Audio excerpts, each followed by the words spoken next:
Your Excellencies, honorable guests, ladies and gentlemen, in a very short moment, Her Royal Highness, the Crown Princess, is entering the chamber, and I will ask you all to rise in a minute.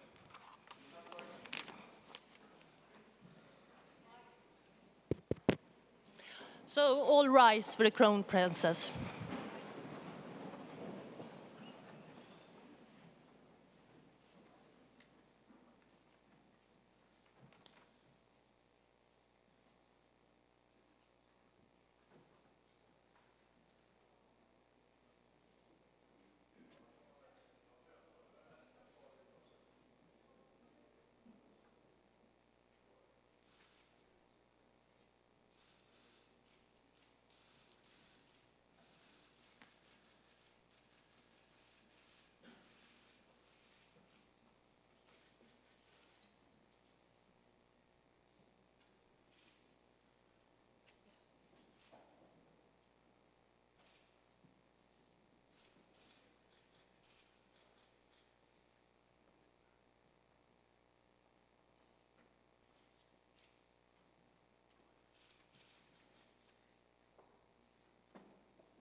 So, welcome to the podium, and we begin with the Speaker of the Swedish Parliament, Mr. Urban Ahlin. Welcome.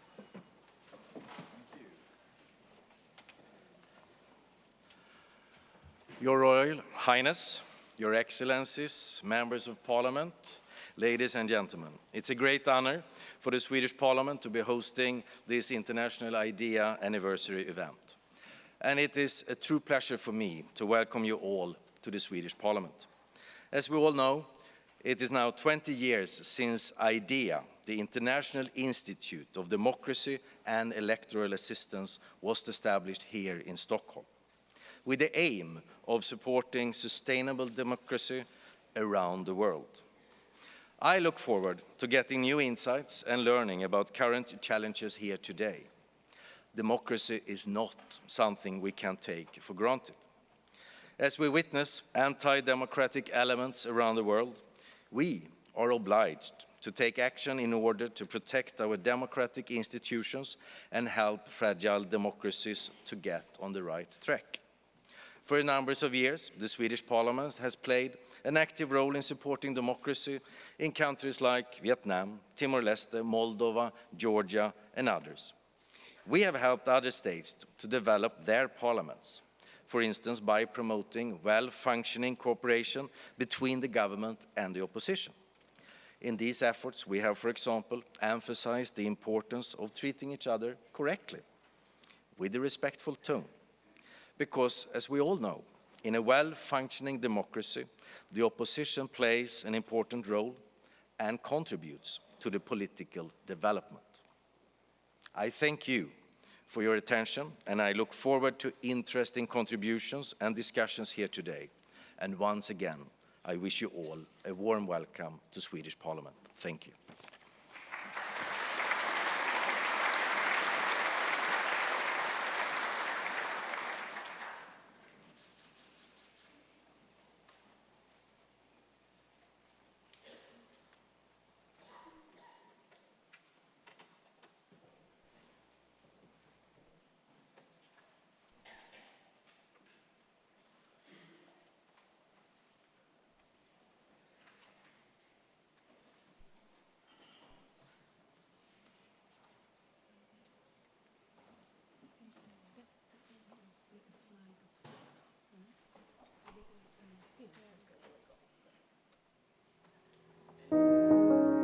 Democracy is not just about elections. Democracy is a system of government in which all the people of a state are involved in making decisions. Typically, democracy has 4 elements: free and fair elections, participation of citizens in political life, protection of human rights, and the rule of law. The International Institute for Democracy and Electoral Assistance believes that while democracy has a value in itself, it also needs to deliver on citizens' expectations, on public service delivery, security, and fundamental rights, including socio-economic development. International IDEA is the only intergovernmental organization supporting global sustainable democracy as its sole mandate. IDEA's work focuses on strengthening democratic institutions and processes to support sustainable, effective, and legitimate democracy through sharing comparative knowledge, assistance in reform, and facilitating dialogue. For the past 20 years, the organization has developed and shared knowledge in its areas of expertise: electoral processes, constitution-building processes, political participation and representation, and democracy and development. 3 themes are mainstreamed through all of the organization's work: conflict prevention and security, equal participation and representation of women and men, inclusiveness and diversity in politics. To date, we have published more than 400 books under our own name and in partnership with others. Our networks and partnerships have blossomed, and we continue to provide platforms for dialogue, high-level talks, and hands-on learning. The organization maintains a database on elections and democracy, which includes data on voter turnout, political finance regulations, gender quotas, and much more. International IDEA is headquartered in Stockholm, Sweden, and its reach is global. It has offices around the world to support the particular needs of a region or country. IDEA has a representative office to the European Union. It is also a permanent observer to the United Nations General Assembly. Today, International IDEA has 28 member states. It is governed by a council of member states with a rotating chair assisted by a board of advisors. The Secretariat is led by Secretary General Yves Leterme. Democracy comes in many forms and is in constant evolution. There is no single and universally applicable model of democracy. Democracy can always be improved. International IDEA's work is characterized by a non-prescriptive and collaborative approach to democracy cooperation. International IDEA, supporting citizens as the key actors of a vibrant democracy, supporting democratic reform, supporting peace building, state building, and rule of law. Supporting you.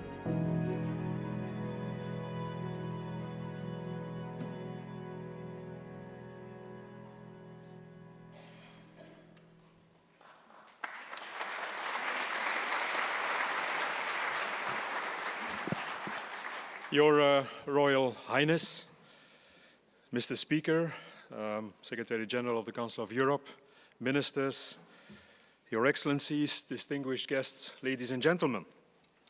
Ladies and gentlemen, before I bid you all a warm welcome in my turn, I would like to sincerely thank the Speaker of the Swedish Parliament, the Riksdagens talman, I hope I pronounce it right, Mr. Urban Ahlin, for his hospitality. Mr. Ahlin, it is both a pleasure and a privilege for International IDEA to be hosted in this really glorious building on this important occasion.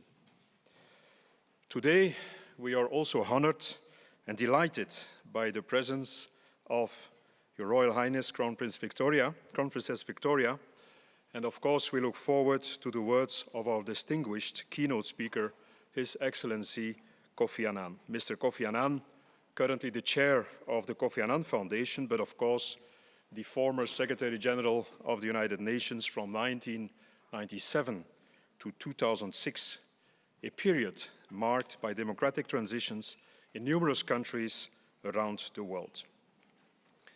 Ladies and gentlemen, allow me also to extend my gratitude to all the ministers and representatives of International IDEA's member states, and especially, of course, to the Minister of Foreign Affairs of the Kingdom of Sweden, Mrs. Margot Wallström. Minister Wallström has been a tremendous supporter of IDEA and its mission over many years, including serving a term on the organization's advisory board, even as a chairperson.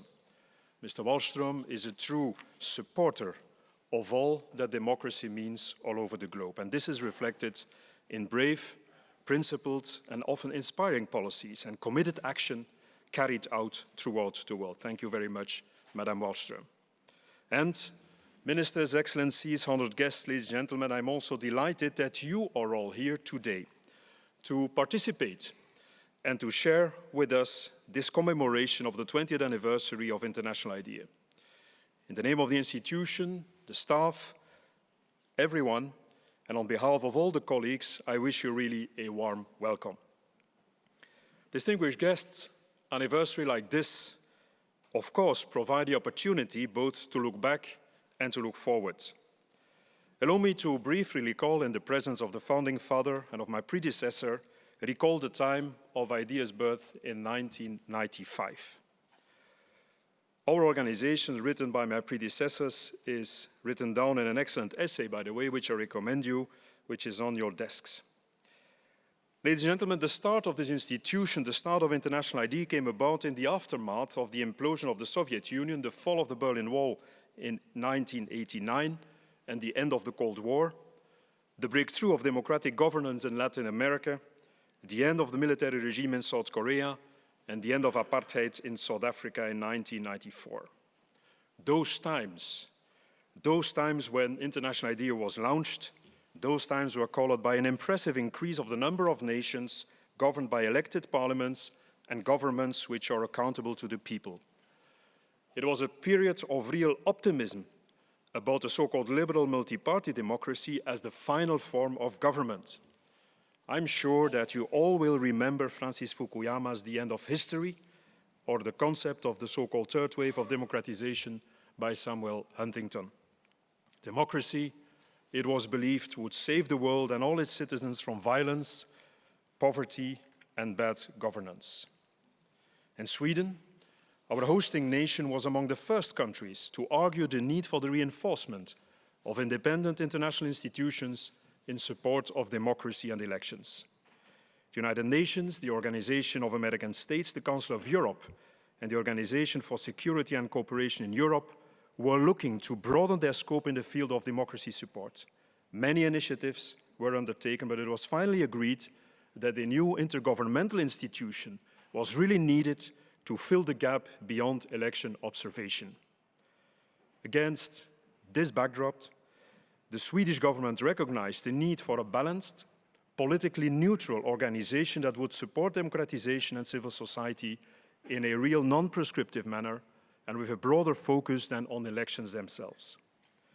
The International Institute of Democracy and Electoral Assistance, International IDEA or IDEA, was in fact launched on 27 February 1995 in Stockholm here by 14 member states as a real intergovernmental organization. And since then, the mandate of IDEA has remained unchanged to support and sustain democracy worldwide. Ladies and gentlemen, 20 years after the so-called end of history, after 2 decades of efforts to support democracy, with more than 400 targeted reports and publications, and having implemented effective assistance programs in some 40 different countries around the globe, we have now, 2015, a more nuanced view. We now indeed, more than ever, recognize that democracy is permanently challenged and never fully achieved or guaranteed for the future. But importantly, the direct link between real inclusive democracy and sustainable development and progress has proved to be irrefutable. And this crucial principle will be particularly underscored by the UN General Assembly next week in New York. Ladies and gentlemen, since 1995, international IDEA has grown. It has grown in the number of member states. The number of member states has indeed more than doubled. And we are now a leading organization in the field of electoral assistance, of constitution building, and of improvements to representative democracy. And yesterday, during the council meeting here in Stockholm on our island here, the member states of international IDEA recognized the achievements of the past 20 years and adopted a declaration renewing their support and reaffirming their ambitions for international IDEA for the next 20 years and beyond. Your Royal Highness, honored guests, ladies and gentlemen, I now have the pleasure to introduce to you our keynote speaker for today, Mr. Kofi Annan. Mr. Annan, as Secretary General of the United Nations, you led the effort to bring more democracy, more respect for fundamental human rights at the global level and in numerous countries and regions for an entire decade. Ladies and gentlemen, who else than Mr. Kofi Annan would be better placed to share with us the most informed and valuable testimonial of the recent history of democracy? Who is better placed to give the international and global community both informed guidance and an enlightened vision on the way ahead? Mr. Annan, International IDEA has had the privilege of working closely together with you on the Global Commission, and we support the work of the Kofi Annan Foundation, of which you are the chair. We, in fact, consider you as a great friend of International IDEA, and I'm, of course, very happy and proud to give you the floor for your keynote address.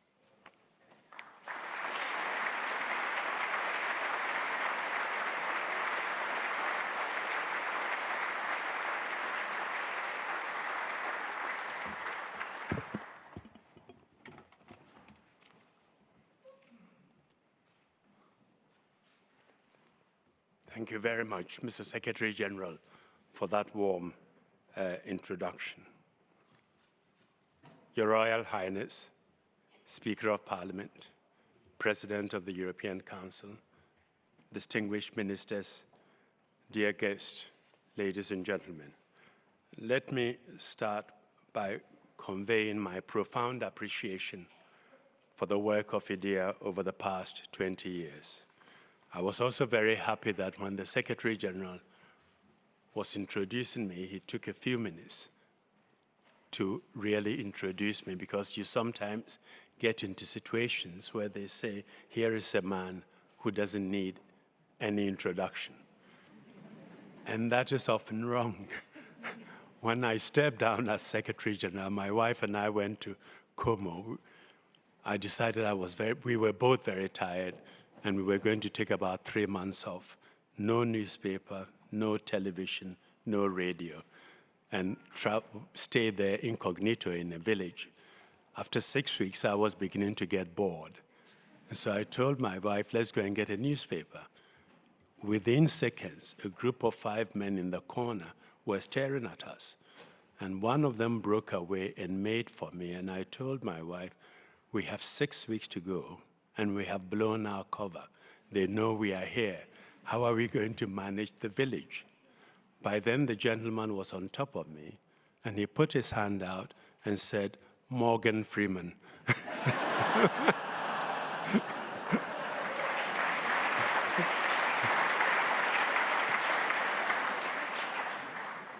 May I have an autograph? And I said, sure. And I signed K. Freeman.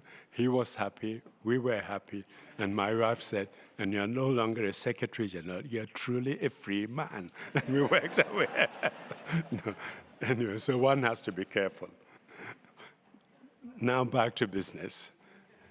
Let me say that these 2 last decades have been a period of unprecedented democratization, during which IDEA has provided valuable support to fledgling and advanced democracies alike.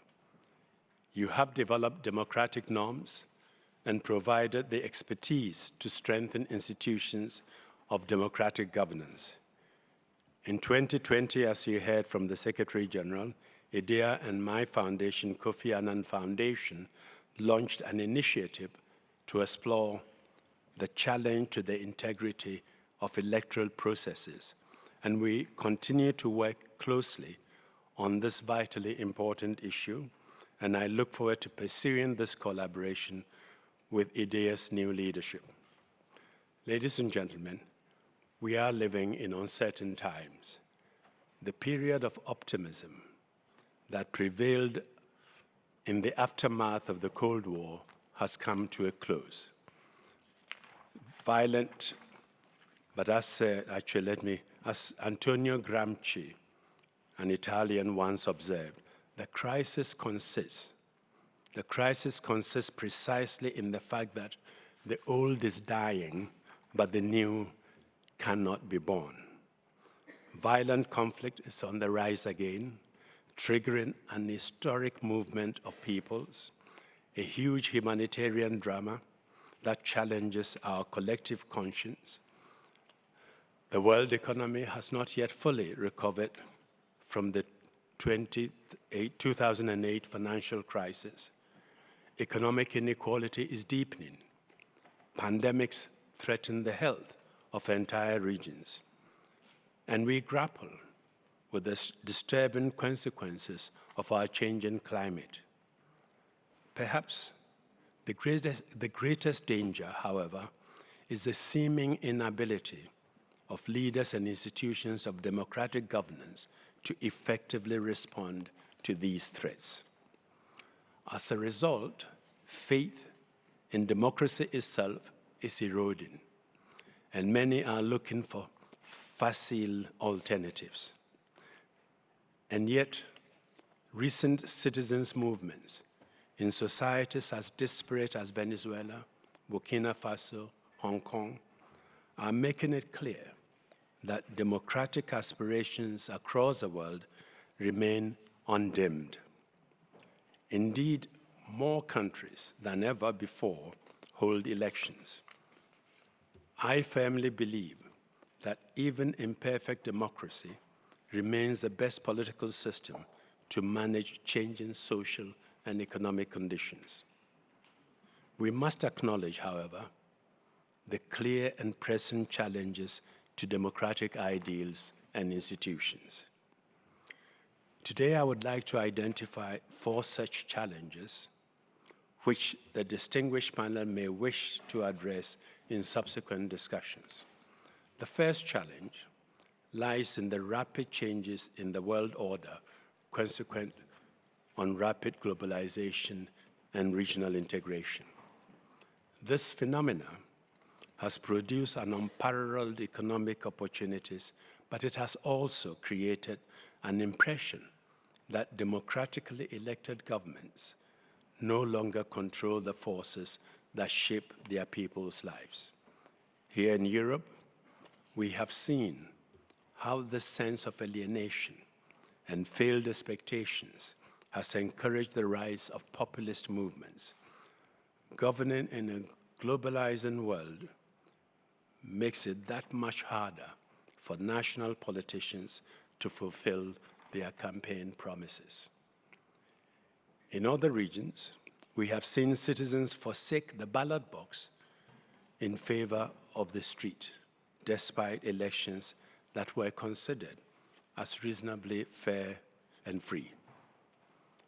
Such reversals highlight the second challenge I would like to raise for your discussion: the failure of elections to peacefully adjudicate political competition and manage transfers of power. Elections are at the heart of democracy. When conducted with integrity, they allow citizens to have a voice in how and by whom they are governed. And as Amartya Sen puts it, people who live in democracies do not starve. Obviously, the politicians know the consequences if you starve them. They give citizens dissatisfied with the way they are governed regular opportunities to hold their leaders to account. But when they lack integrity, citizens' confidence in governance is reduced, and elections become flashpoints for violence. sadly, some leaders have come to believe that no matter how they win an election, it is merely a formality that allows them to continue their ruling however they want. Well, evidence is mounting. Evidence is mounting that demonstrates that elections without integrity fail to confer legitimacy on the winners, as we see, for example, in Burundi. And without legitimacy, a government's rule is likely to be fraught and contested. But even elected leaders, if they flout the rule of law or govern in an exclusionary manner, can and will be sanctioned by their peoples with or without an election, as the ouster of the Muslim Brotherhood in Egypt demonstrated. The role of money in politics is a third source of increasing concern, as it greatly skews democracy and undermines the integrity of the electoral process, both in established and fledgling democracies. In effect, it hollows out democracy. Opaque political finance robs democracy of its promise of political equality. Unregulated or undisclosed campaign funding enables special interest to usurp the political process. Worse, it may permit organized crime to penetrate the political arena. The fourth challenge is a growing level of economic inequality, which we are witnessing in many societies around the world. There is a great danger that extreme wealth will distort the political process and undermine the basic premise of democracy. Income distribution is not the normal purview of institutions providing electoral and democracy assistance. Nonetheless, economic inequality within societies does represent a major challenge to democracy. We know that the benefits of globalization are not being spread evenly or equally. While creating wealth on an unprecedented scale, globalization is also creating social dislocation and heightened inequality. And often, the open borders and free movement of capital allow wealthy individuals and companies to evade taxation that might otherwise counterbalance these effects. The growing disparity in incomes and standards of living that result make it harder and harder for societies to chart shared vision of the future. Coupled with insufficient controls on political finance, this inequality creates a sense that large corporations and wealthy individuals are exercising undue influence over political processes and outcomes. As a result, social cohesion and political representation are undermined, and with it, the belief in democracy itself. Ladies and gentlemen, dear friends, I have outlined some of the more critical threats that I see emerging to democratic principles and practice. I look forward to hearing the views of the panel and other experts here today on how we can best address some of them. But before I conclude, I want to emphasize, however, that my belief in aspirational power and enduring resilience of democracy is firm. A lifetime of experience, and I'm not a young man, a lifetime of experience has led me to the conclusion that healthy, democratic, and sustainable societies are built on three pillars. The first is peace and security. The second, sustainable and inclusive development. And the third, respect for rule of law and human rights. Lest we forget Article 21 para 3 of the Universal Declaration of Human Rights states, "The will of the people shall be the basis of the authority of government. This shall be expressed in periodic and genuine elections, which shall be universal and equal suffrage, and shall be held by secret vote or by equivalent free voting procedures." Each of the 3 pillars I've referred to are important. Each pillar is crucial, yet regimes often prioritize security and economic growth, while human rights and the rule of law is seen in some quarters as a luxury that we can attend to later and in the long term. This is a dangerous approach.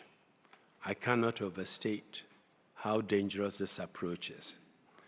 In the years prior to the Arab Spring, many were citing Tunisia as a success story, pointing to its healthy economic growth and comparatively safe environment.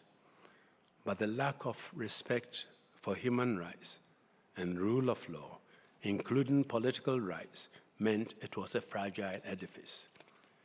In some ways, that 3rd pillar is the most important one.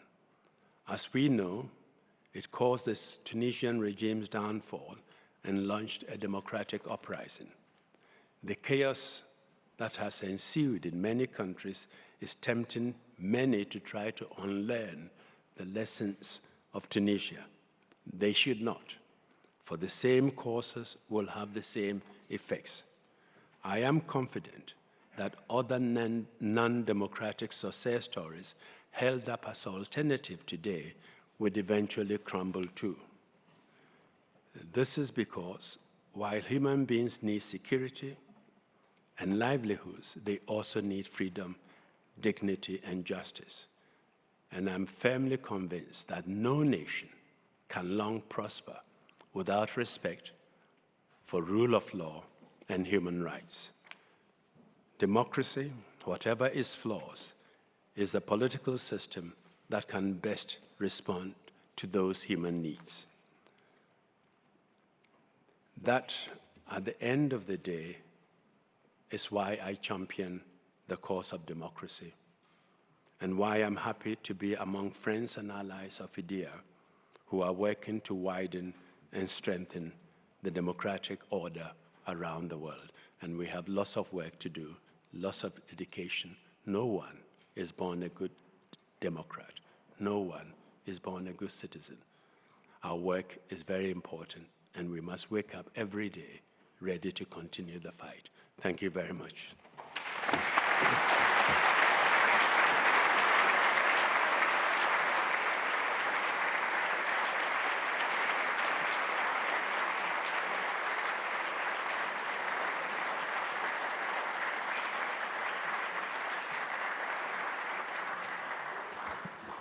Thank you very much, Mr. Anand, for your words of wisdom and experience, for your guidance, for your overview of the last 20 years, but your challenges laying ahead.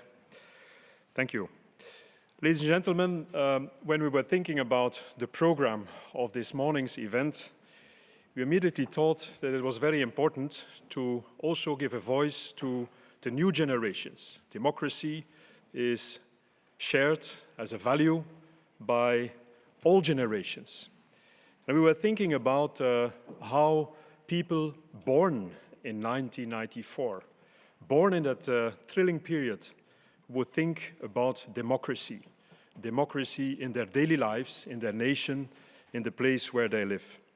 And we decided to give a voice through a contest, an essay contest, where we asked people to tell us about their views, about their vision, about their dreams on democracy.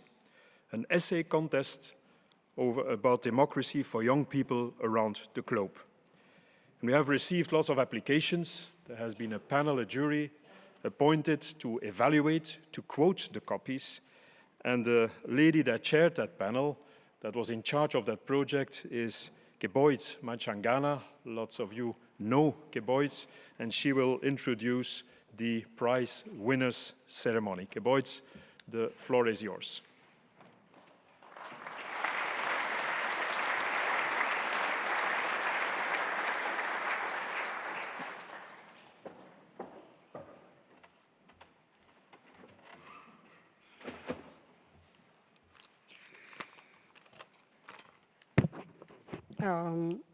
Your Royal Highness, Mr. Speaker, Secretary General of the Council of Europe, distinguished ministers, ladies and gentlemen, as already pointed out as part of the celebration of International IDEA's 20th anniversary, we launched a competition for young people between 18 years and 25 years old.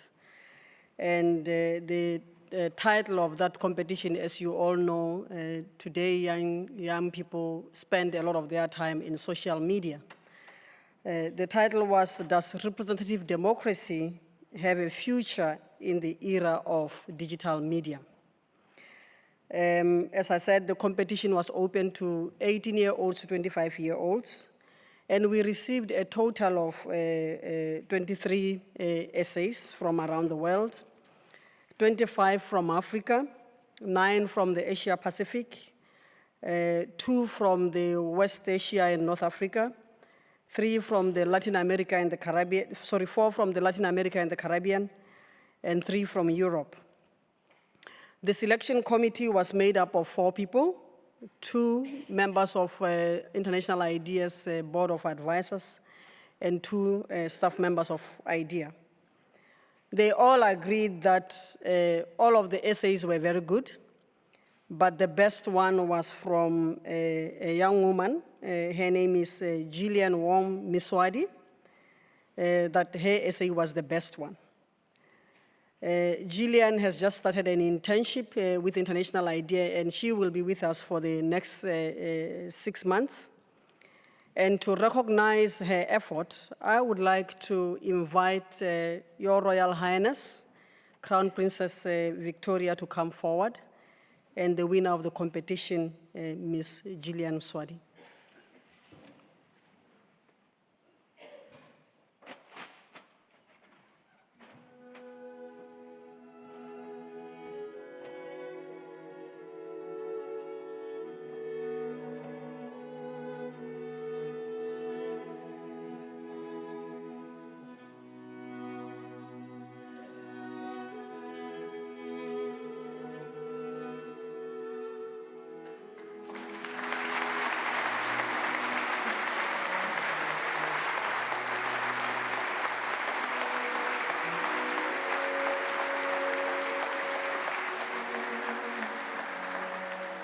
Thank you very much. I hand over the floor to the Director of Ceremonies. Thank you.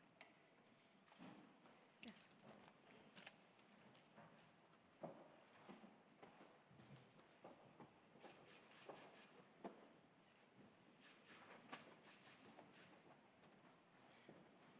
Your Excellencies, honorable guests, we're now taking a coffee pause, and I ask you all to rise for the Crown Princess to leave.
I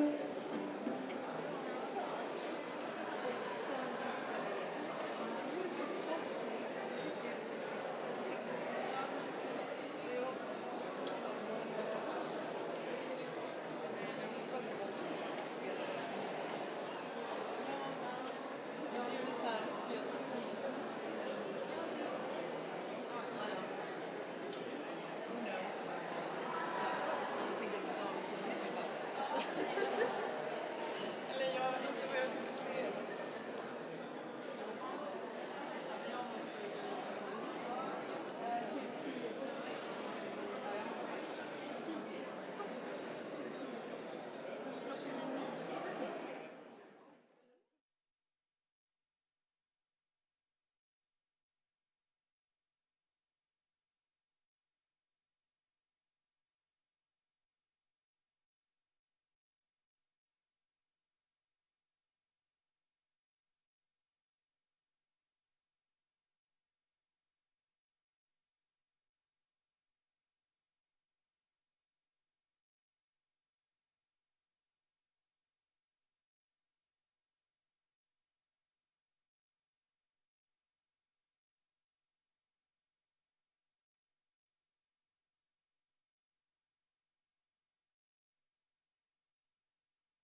Ladies and gentlemen, please take your seats.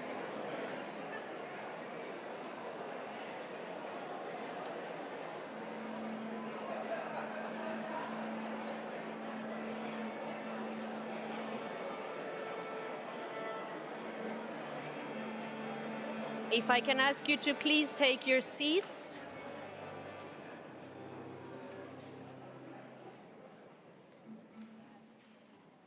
Thank you very much.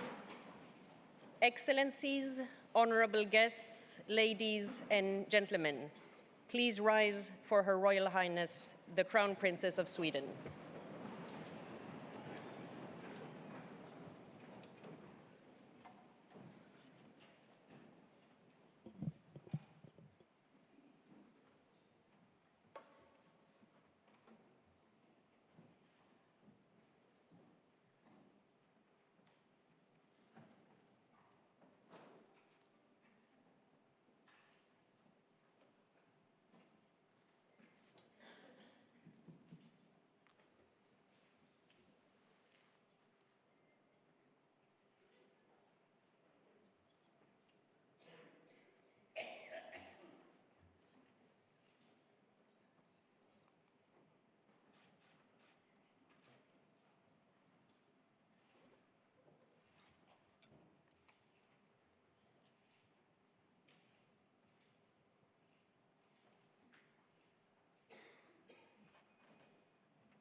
Your Royal Highness, Excellency Kofi Annan, distinguished members of Parliament, Mr. Secretary General, honorable guests, ladies and gentlemen.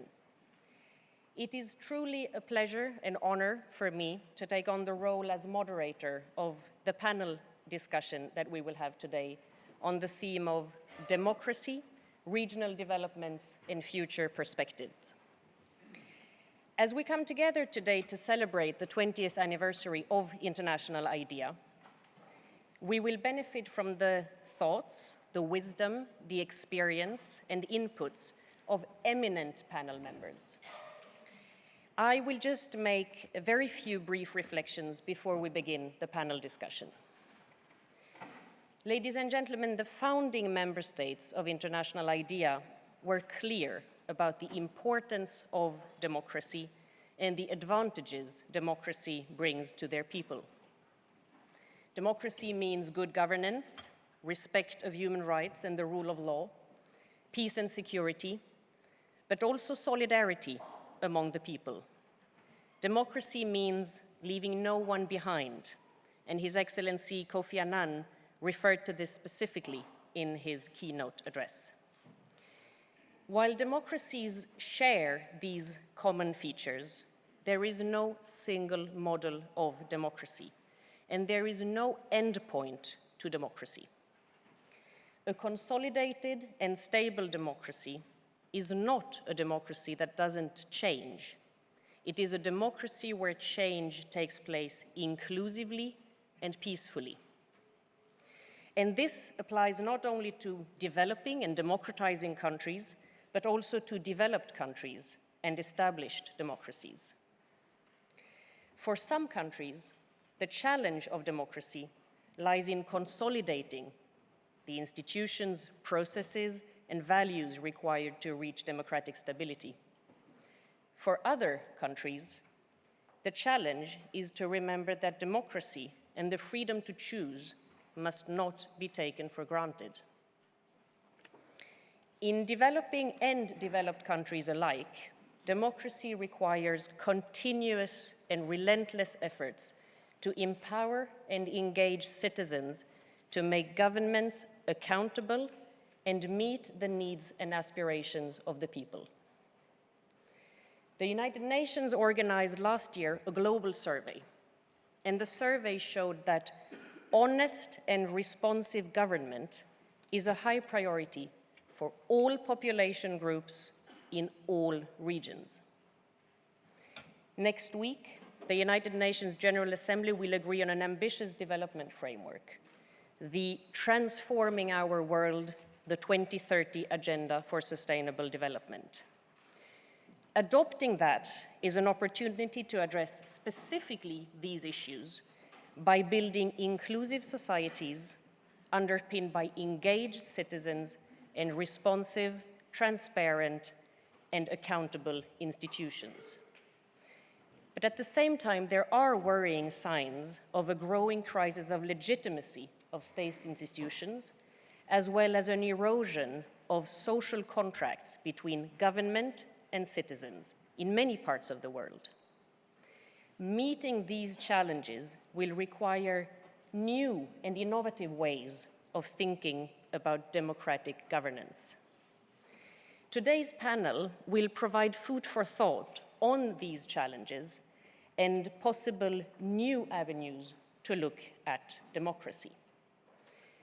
You have heard about the global scope of International IDEA's work, and indeed reflecting that global scope, the panel members come from all regions and will, in their remarks, present the regional perspectives to some of the issues that I briefly touched upon, and which to a large extent reflect the 4 challenges that His Excellency Kofi Annan so eloquently presented.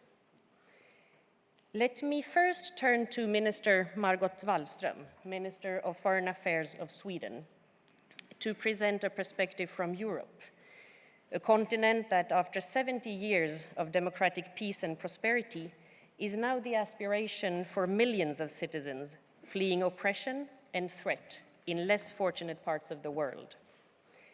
Yet, Europe still has its own challenges with democracy. Minister, what do you see as the main challenges democracies face today in Europe? How can the European governments re-engage their people and create processes of governance that are responsive and inclusive? What can they do to address the growing discontent and to fight the extremisms on the rise in every part of the continent? Minister?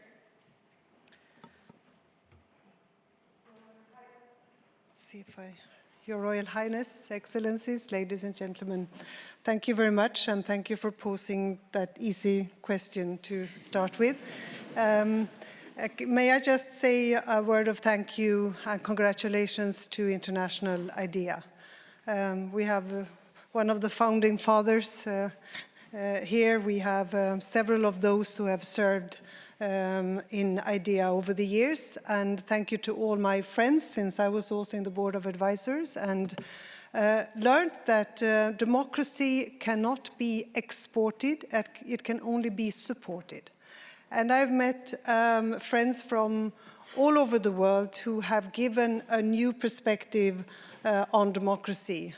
It must not be defined always exactly as we do in Europe. And of course, everybody in Greece would say that this is the cradle of democracy, and those are the definitions of democracy that stem from Europe. But there are other ways to look at how democracy should be exercised today, and I think we have learned in International IDEA from the very lively and fantastic constructive debate that we've had there. So I think IDEA has another 20 very exciting years ahead of you and us, so congratulations. Thank you also to Kofi Annan for your speech. I now remember that I actually wrote a rather critical letter to you because you made here a very inspiring keynote speech, and of course your work for democracy, including in the Global Commission on Elections, Democracy and Security, has been of great importance for the sake of democracy. And when you presented your report, I wrote a letter saying that there was one thing missing. And I want to mention this because it belongs to the bigger picture of democracy. And that was sexual violence that has become a tool of oppression. And that has been, unfortunately, also a weapon in election campaigns. And I remember that from, for example, Guinea, a number of years ago, where they said to the women who were sexually assaulted, you want a democracy, this is what you will get. So do not forget how violence has also become, including sexual violence, has become a part of election campaigns, and what do we do about that? I think that you have also posed the relevant questions to us, to ask us to comment on the rapid globalization, the failure of elections without, when they are without integrity, money in politics, and this is of course where IDEA actually have done a great job in describing that, and economic inequality. We see so many unemployed young people all around the world who are now radicalized because they don't see a future in their own countries. They are without education, without a job, without hope for the future. And of course that also undermines the platform for building any democracy in those countries. Can I just add, because I think for the European Union and also for member states in the European Union, the real challenge is of course to see how can we create a democracy at the supranational level. How do we charge those power lines that go from where decisions are already being made in the European Union at that level to down to every citizen in our 28 member states? How do they feel empowered? How do they exercise influence over the democratic procedure? Still, our media are mainly national. Still, our systems for decision-making are mainly national, and the debates are very often national, too little about what goes on at the European level. So how can we exercise democracy? And we still have a lot to do to make Europe more democratic. I have another two, and these, some of you will recognize them as two maybe hobby horses, or I don't know what to call them, but obsessions maybe. I worry a lot about our time perspective when it comes to decision-making and democracy. Because most of the problems we see today that we really have to tackle are long-term. Sustainable development, climate change, we have to think generations ahead. But most of our systems and structures are short-term. They work on, in the economy, of course, on less than a second. Business are being made and deals are being made on the stock market or what have you. The mandate periods for those elected, well, most people would like them to be shorter to punish their political leaders. It is not going in that direction. Our whole communication is not geared to long-term thinking. So what about the time perspective in decision-making? How do we ensure that we can also make decisions for the long term? And secondly, I worry about the relation between what is individualism today, a sound and good individualism, but versus thinking about what we have in common. Because it's good that we are strengthened as individuals, but who will then care about what we have in common? And I think this is also an overall challenge to our systems, maybe of more philosophical character, but I think valid for our discussions. So to us at the EU level, it is really about the supranational level. It is also about keeping people engaged in political work. The political parties are losing members, and this is still the system we have to exercise democracy in Europe and worldwide. The voter turnout is not everywhere as good as it is in Sweden. Social media and mass media will play an increasingly big role, and the backside being direct access to large audiences, also with hate speeches and those kind of extremist positions. And I think that affects also public discourse and the way the tone and the atmosphere also in our debates, and that's very worrisome. And I think also the money in politics, as has already been mentioned, and others might come back to that. So all of those are the challenges posed to us, the questions put to us, and we will have to respond to them. So I thank you for your inspiration and your lead on this, and we will definitely have to continue that debate constantly also within the European Union. I've already taken too long for my introduction, but thank you very much. That's all, Karin. Thank you, Minister. No, actually, you were very brief and to the point, so thank you very much for that. Allow me now to turn to Minister José Antonio Dias Toffoli, the President of the Superior Electoral Court of Brazil. He will share with us his vision from Latin America, a region that has experienced exceptional economic growth and democratic consolidation over the last 20 years, but where the challenge remains to share the benefits of growth and democracy among all citizens. In the last 3 decades, most of the countries in the Americas have built solid democratic institutions and achieved sound economic development. However, a series of challenges continue to undermine peace and democracy consolidation in the Americas. The main concern remains the persistent and growing inequality. How can governments in the Americas, Minister, address the root cause of inequality and create opportunities, especially for the youth?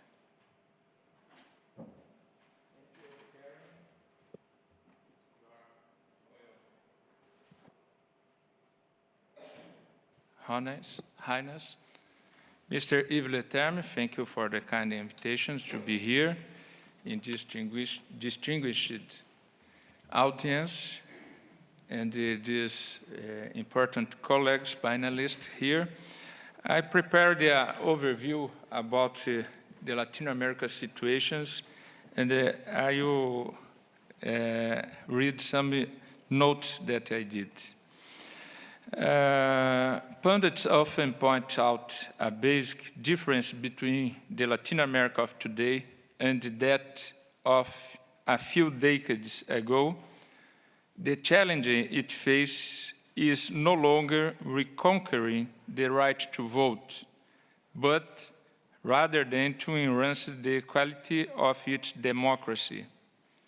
Despite a couple of exceptions, Latin America countries are already affiliated to a periodic and free elections.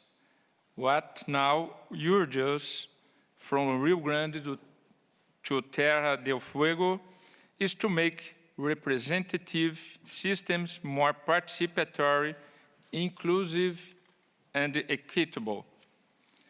If once the confrontation was between authoritarianism and the rule of law, the focus nowadays is on the expansion of citizenship and the strengthening of institutions, which translate into a series of questions. How can we make democracy meaningful for the millions of Latin America who are still in a position of economic and social marginalization? How to make room for regular auscultation of citizenship, updating representation models, and encouraging gender balance and respect for minorities? What to do to ensure a state that is more operational, efficient, and accountable to social interests in all their diversity?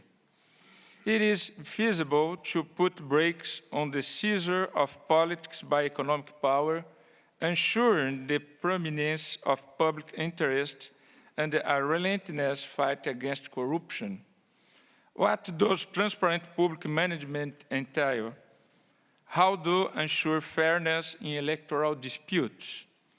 In some Latin America circles, the democratic renewal discourse is sometimes quoted with a regressive tone. In the name of the search for less oligarchic and more inclusive models, many preach an alleged incompatibility or contradictions between social change and representative democracy. New institutionalities defend now, inspired by a plebiscitary bias, are unable to ensure principles such as party pluralism, alternation in power, balance and separation of powers, and fundamental public freedoms such as the right to protest and to free press. The answers presented across the region to current challenges vary according to history, social formation, wealth distribution patterns, and political evolution of each Latin American nation. If the issue of ethnicity is emerging with great visibility and claims priority in the Andean world, the need to implement a system to effective social capillarity is manifested most actively in countries where income inequality has been a historical constant. This is the case of Brazil, which in turn boasts institutional soundness and a culture of transparency perhaps still absent in neighboring countries. Uncontingency in any case is common to all Latin American countries, and it seems to be inescapable in any consistent diagnostic of democracy in the region. I speak of the impact of the economic crisis on the social cohesion and the governability characteristics. The phenomenon takes more disturbing contours because the storm follows the bonanza. The stepped decrease in income and employment levels has followed a historical period of auspicious social transformations when it is estimated that over 60 million Latin Americans have crossed the threshold of poverty through massive income transfer programs, broadening their horizons and increasing their welfare and expectation. That is why the crisis, which represents the end of an economic cycle fueled by higher commodity prices and easy credit, also represents an obstacle in the constructions and enjoyment of citizenship by a large number of people. The spend cuts caused by reduced productions and consumption subtracts from states their ability to provide health care, education, transportation, and housing to emerging layers of the population that now feel more than ever rights offer their own history. The dissatisfactions of this group with negligent promise was the main fool of the massive protests that took place in São Paulo and other Brazilian and Latin American cities in 2013. But current agenda of Latin American society goes beyond the outcry for better infrastructure services. It includes demands that entail a veritable institutional adjournamento. They want public safety, control over organized crime, transparency in governance, effective oversight bodies, regular and full accountability by public officials, interruption of practices that harm the public treasury, fight against impunity, in short, a host of demands that cannot be met without concern and effective actions by the powers of the state. And I concluded that to my own area, the electoral system in the quest for deepening of democracy in Latin America, in electoral campaigns that entails a number of attributions include A, promoting voter registration in a manner that prevents fraud and duplication votes. B, determining the eligibility conditions for candidates. In Brazil, we have now a clean register for all clean record law for the eligibility of the candidates.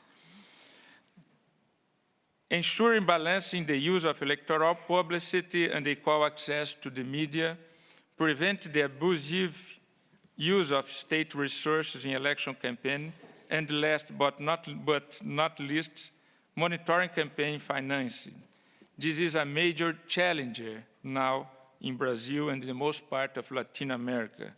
For as long as Latin America countries fail to make progress in limit contribution by corporations to candidates and parties, the elections in the region will continue to watch an unjustifiable and disproportionate submission of politics to money, which ultimately harms the unalienable sovereignty of the people. I would like once again to thank for the invitations and about what the participation of the young in the politics, and in Brazil, for example, in the Lula government, he did a program of tax exempt for the corporation that contract young people for your first employment, and other programs that aim to include the young people in your jobs, in a big program too about the inclusive participations of the young in the university by finance the universities that provides university courses for all the young people in Brazil with something like, I would say, a scholarship, a family scholarship by the Treasury, financed by the Treasury. Thank you. Thank you very much, Minister Toffoli, for your honest description of the situation in the Americas, and not least for pointing to the necessity to include youth in every aspect of society, to also allow them to participate in the political life of a country. I would now like to turn to Dr. Surin Pitsuwan, former Secretary General of ASEAN, and we're very proud that he is currently the chair of International IDEA's Board of Advisors. Dr. Surin, 2015 is a crucial year for the establishment of the ASEAN community. The ASEAN community is said and will be people-centered and will contribute to people's aspirations in terms of good governance, prosperity, and greater opportunity for all. But those are words. What does this mean in practical terms for governments in Southeast Asia? And perhaps with your wisdom, how ready are those governments in Southeast Asia to deliver on these aspirations and on the promises of the ASEAN Charter? Dr. Surin? Thank you very much, Karen. And I'm glad I'm not speaking as Secretary General of ASEAN anymore on those questions. Your Royal Highness, Mr. Secretary General Kofi Annan, Mr. Secretary General Yves Latham, Excellencies, fellow panelists, ladies and gentlemen. ASEAN will always be an aspirational community. Yes, it is coming into being, is being launched at the end of this year, but it will be always a work in progress, much like the European Union. There will be room for improvement, there will be room for embellishment as we go along. But all countries of the 10 member states of ASEAN are committed to the principles of democracy and the respect for human rights. But we have different roads to that vision.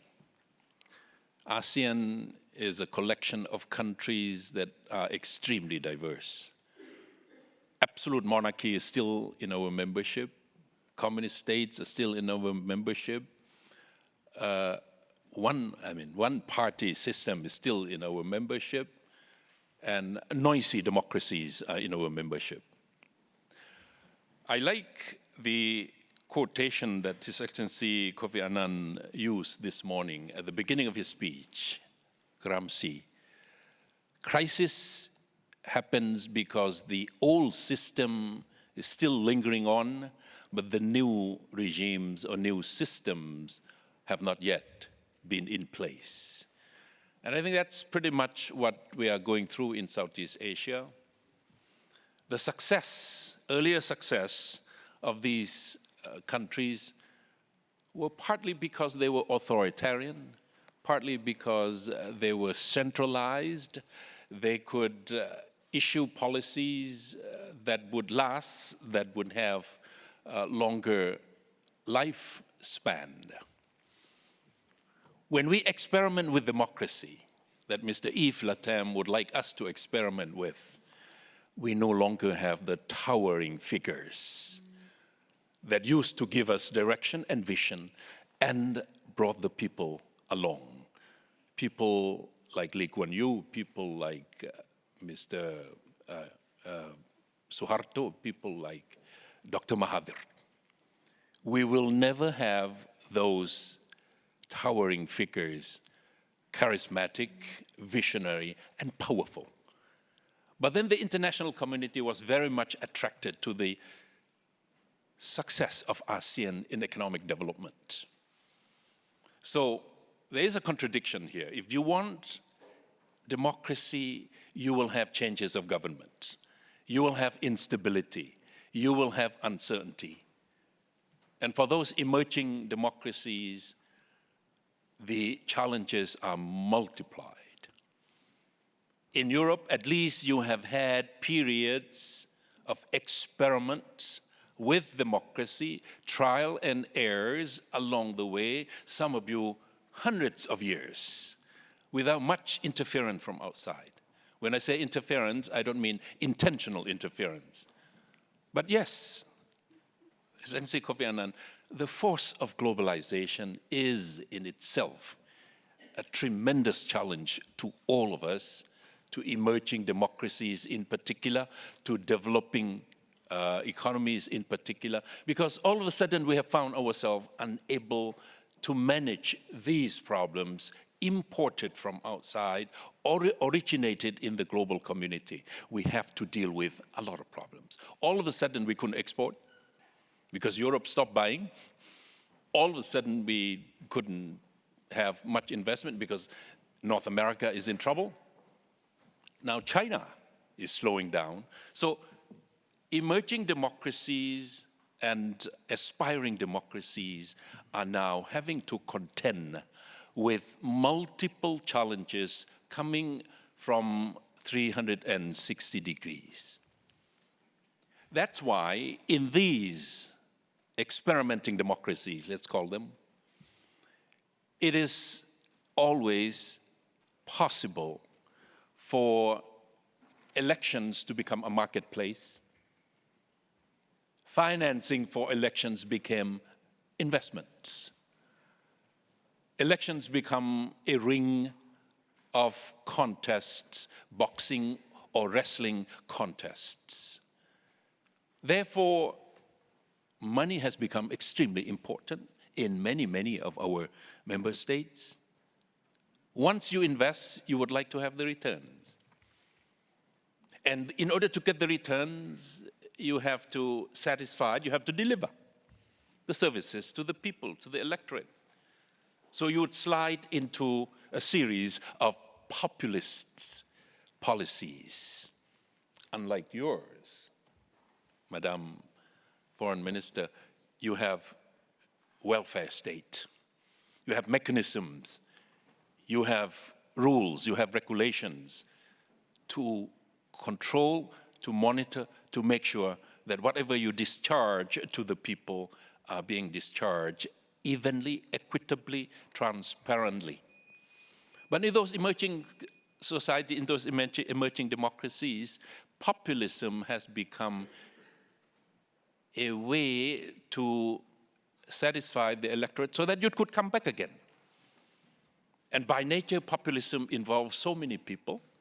By nature, populism invests so much money, involves so much money, and by nature, it is full of leakage and it is full of corruption. And there will be criticism. There will be the media who would do their job, but there would be silence. They would be contained. So, starting off with experimenting with democracy, spending the money, investing in it, and then you would turn into a populist state, and then you would turn into authoritarian state. That seems to be a trend in many of the countries in my ASEAN region, and I'm sure around the world.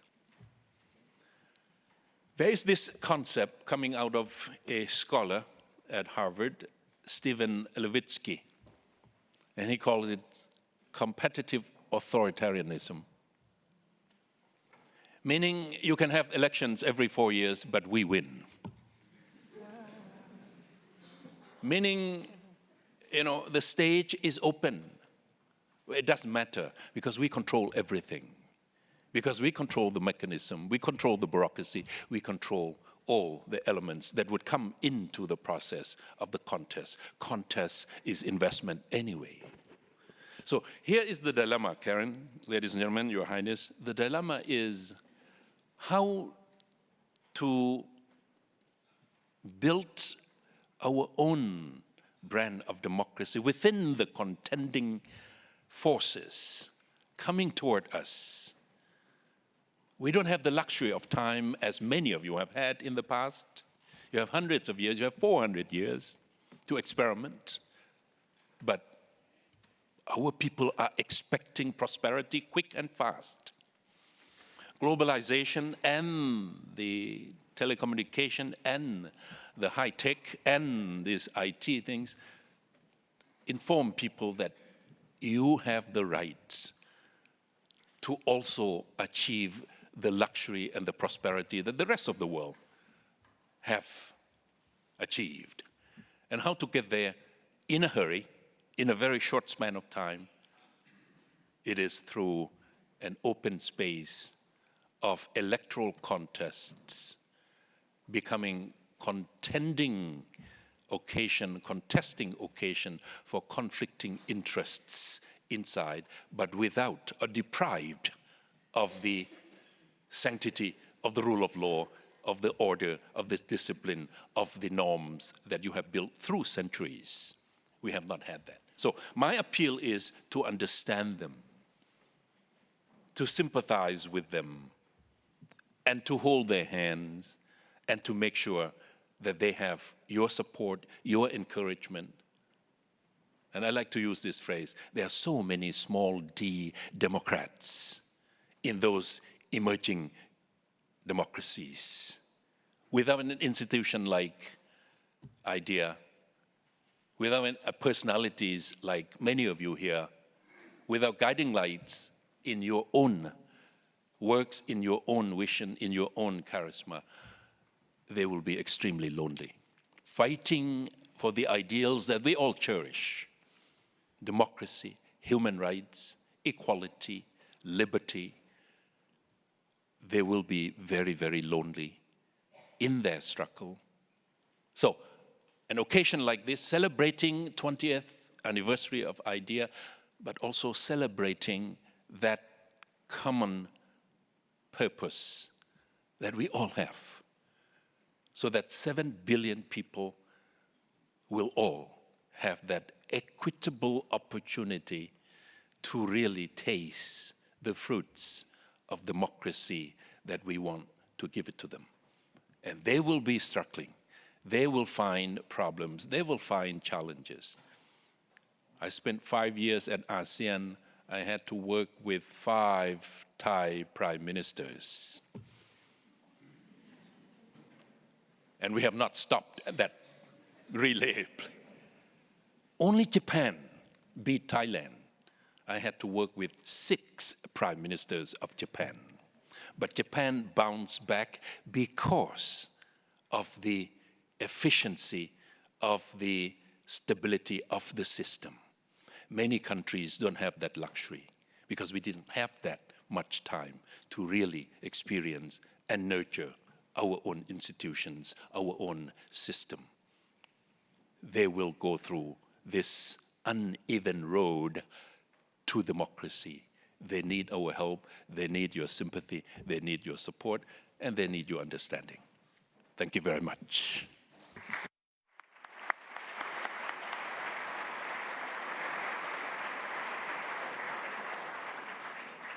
Thank you very much, Dr. Surin Pitsuwan, for those inspiring thoughts and encouragements. A key element that I take from it is really that irrespective of the state of democracy, the advancement of democracy, the system of democracy chosen, there is a need for any system, but democracy in particular, to deliver and to deliver to citizens, and that we don't necessarily have the luxury of time if we are to avoid seeing backlashes to democracy. And I think that is a very important and powerful message. So thank you very much for that. Allow me now to turn to Dr. Brigalia Bam, the former chairperson of the Electoral Commission of South Africa. She will present a perspective from the African continent. The African continent is probably the continent that embodies the very idea that there is no one model of democracy, and where different countries are seeking, with varying degrees of success and advancement, their own way to democratization.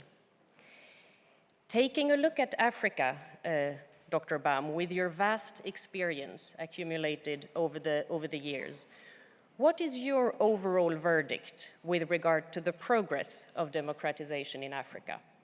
Is the cup half full or half empty?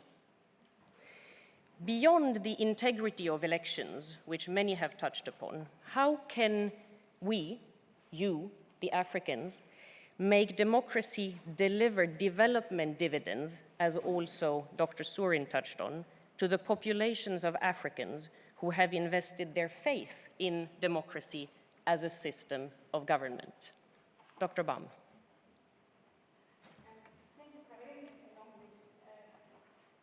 Her Royal Highness Crown Princess, Mr. Kofi Annan, the Speaker of the Swedish Parliament, and the Secretary General of the International IDEA, and the Minister of Foreign Affairs of Sweden, the Honorable and also the former ministers, and all the dignitaries that are here, distinguished guests, ladies and gentlemen.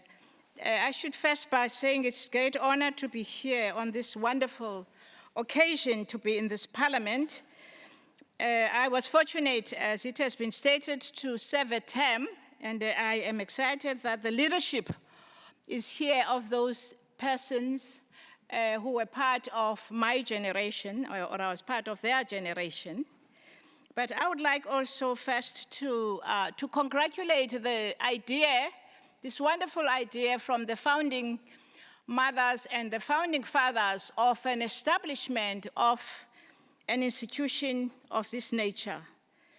The idea has, amazingly enough and marvelously in the 20 years, done amazing work, not only in the world, but also in the African continent. Of course, it's a large continent of 53 countries, and you cannot at this stage be able to measure impact of the work of the 20 years. But I need to say that my own country, South Africa, definitely is a beneficiary from the people of this nation and other nations of old democracies for nurturing our democracy and contributing that South Africa also becomes a democratic country. And I think that there are a number of people who are in the audience here, I'm sure, who had an experience for years of debating in this very parliament the situation of apartheid in South Africa. It's a joy to be here.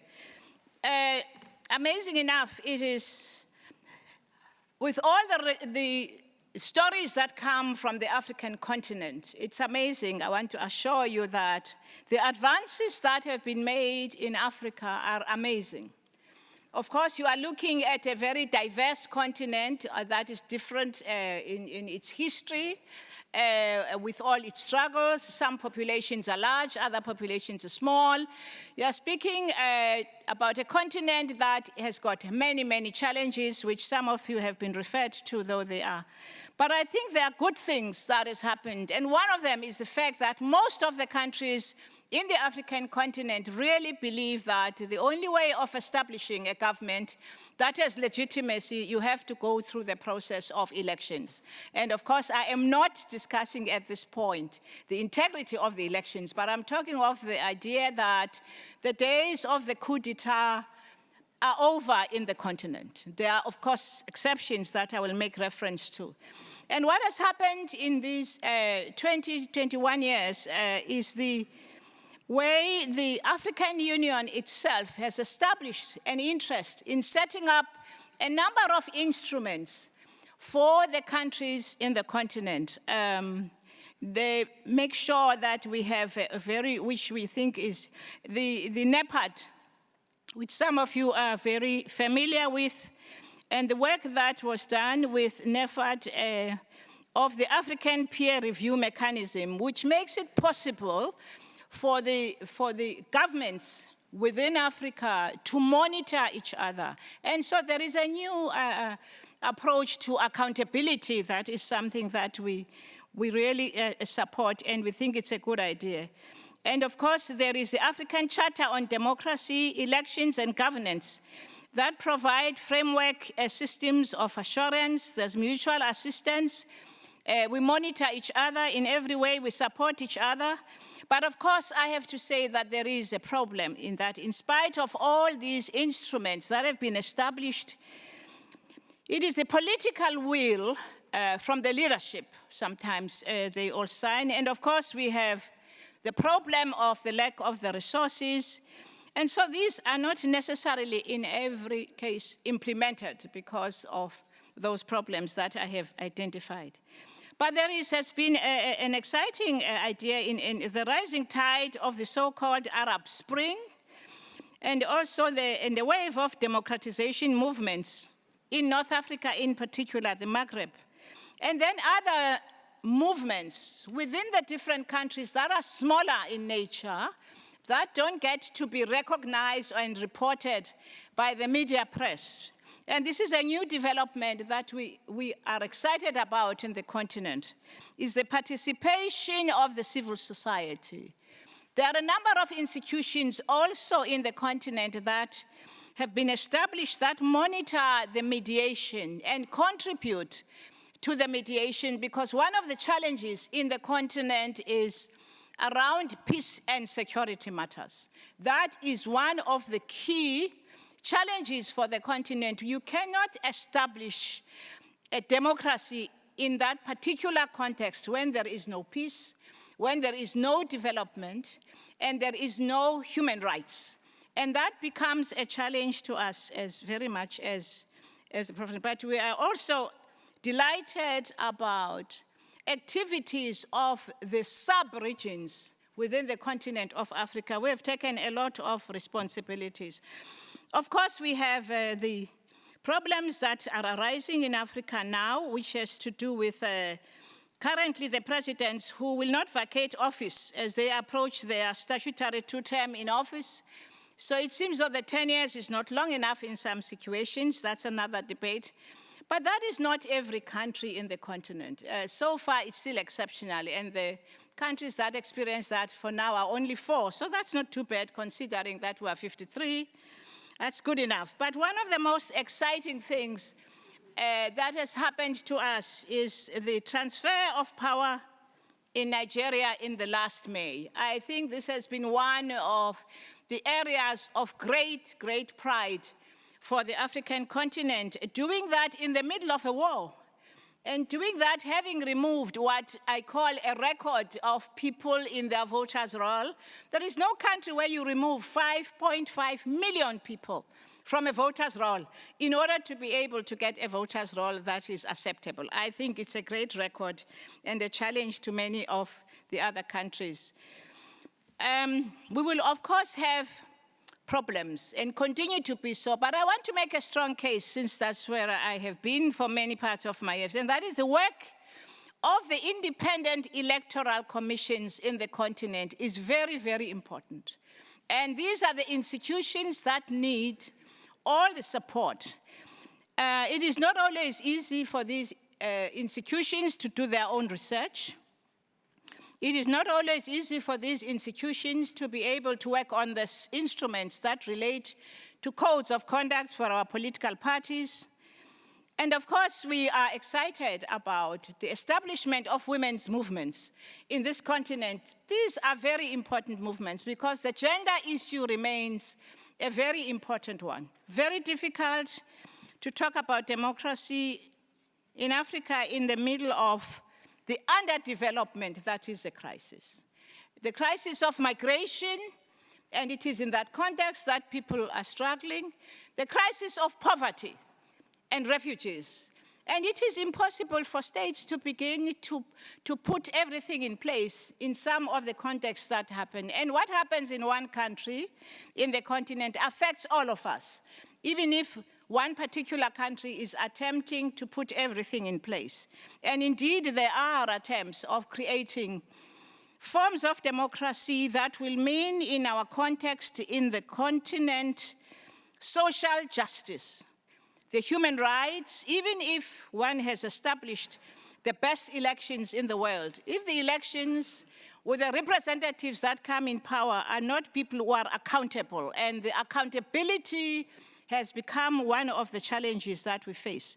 And I simply want to say to IDEA, the job is very big out there, and I would like to say to IDEA, maybe we need to find a new way of a relationship with a lot of foundations. I'm saying this because I am now the chair of a Thabo Mbeki Foundation, and we are realizing that we need partners around the world to be able to support the work we are doing in democracy, and that a lot of these instruments that the African region itself have put in place, the African Union, will only work with the support of civil society and the support, of course, of the member states who are members of this dynamic institution. And congratulations to International IDEA for continuing its work and for the partnerships, which I hope you'll continue to develop with the African continent. Thank you.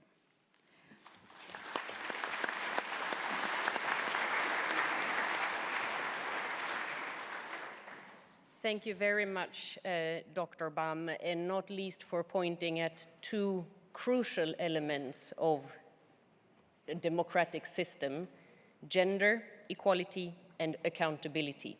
And I think those two elements are absolutely the fundamental basis of any functioning democratic system. I would like to turn now to Ambassador Hesham Youssef, Assistant Secretary General for Humanitarian Affairs in the Organization of Islamic Cooperation.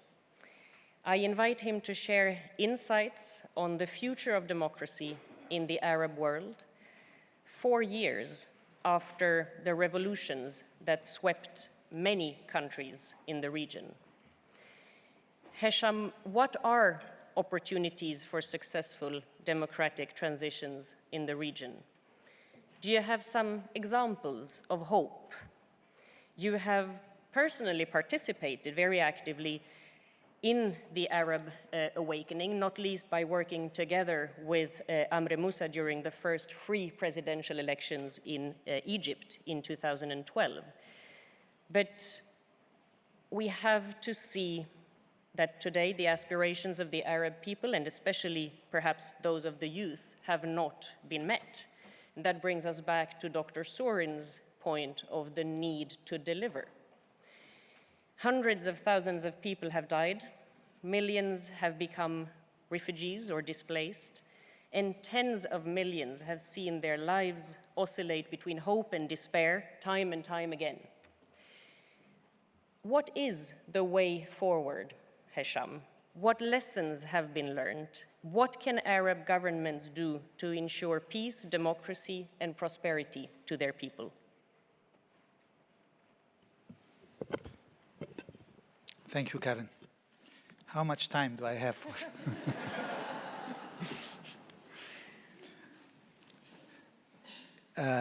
Your Royal Highness, Mr. Kofi Annan, Mr. Secretary General of International IDEA, let me start by saying that it's a pleasure to be here in Sweden, one of the most hospitable countries in Europe towards refugees.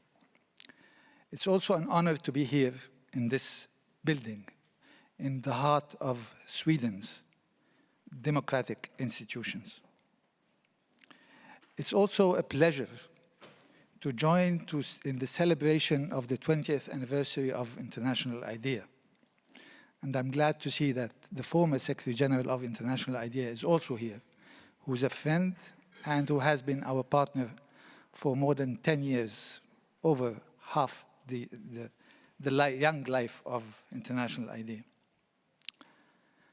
I think we differ on many things, but I think we can all agree that the situation in our part of the world, in the Middle East, is chaotic, radicalized, violent, perhaps even dysfunctional, with a large number of countries that are either failed states, failing states, vulnerable or weak, from Syria to Libya and from Iraq to Yemen.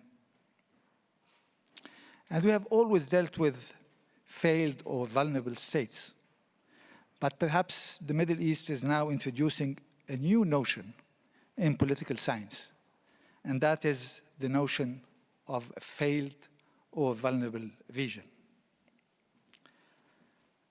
I also think that we need to dispel a number of myths about developments in the Middle East that are totally untrue. And there are 4 of them. The first is that the Arab awakening is the reason for the current chaotic situation. And that is absolutely not true. The reason for this chaotic situation is that many countries in our part of the world have been governed by authoritarian regimes for so long. And this is the natural outcome of such a situation. The second myth is that there are those who believe that things can go back to what they were before the awakening. And this is also something that will never happen. The clock will not go back. And those who have broken the walls of fear will not go back to their fear. The third myth is about Arab exceptionalism, that you can't have democracy in the Arab world. And I believe that this is absolutely not true as well. Not because that Tunisia is a success story, but because the people in many countries in our part of the world have always been given a choice between chaos or authoritarian regimes. But millions will continue to struggle because they feel that these should not be their only options. And the last myth is that people in the Middle East are sectarian by nature. And this is also totally untrue. The sectarian divide and other forms of polarization are only because politicians are bankrupt and lack leadership. And they found that winning is only possible through playing on people's yearning for security and achieving their interests through either sectarian or tribal or other affiliations. But there are many lessons to be learned from the Arab awakening and the developments that we've seen in almost the last 5 years now. And since time is short, I'll be only introducing them in Twitter form in just titles because of the lack of time. I think the first lesson is that reform will come from within and not through external interference. In our part of the world, we had huge debates about whether change can be imposed from outside. I think what happened in the last 5 years prove beyond any doubt that this will happen only from within. The second lesson is that those who thought that the West has a huge influence in the Middle East were terribly mistaken. I think this is the myth. The West really doesn't have that much of an influence as to how things are evolving in this part of the world. The third lesson is that deposing a regime is much easier than building a new system. And this is what we're witnessing in a large number of countries that had an Arab awakening. And the fourth lesson is that if you think that by deposing an authoritarian regime, you have succeeded, then this is also a lesson to be learned. Problems start once the regime is deposed. And this is what we have seen in Libya after Gaddafi was killed, and in Yemen after Ali Abdullah Saleh was deposed. And this, unfortunately, will also be the situation in Syria after we see a change in the regime. The fifth lesson is that political progress will not necessarily translate into economic and social progress. And if economic and social progress is not achieved, then this puts limitations on further political process. So these two wings have to be mutually reinforcing. The sixth lesson is that there is an Arab world after all. We saw contagion in the Arab world, which did not spread much beyond this region. Although there were many Western powers that wanted to deal with this part of the world in a different manner. Call it the broader Middle East, call it the wider Middle East, call it whatever you wish. But the Arab awakening proved that the Arab world can be a vision after all. The seventh lesson is the young and the use of social media. And we have learned that this force can be either harnessed to build democracy and achieve progress, but it can also be harnessed for destruction, unfortunately.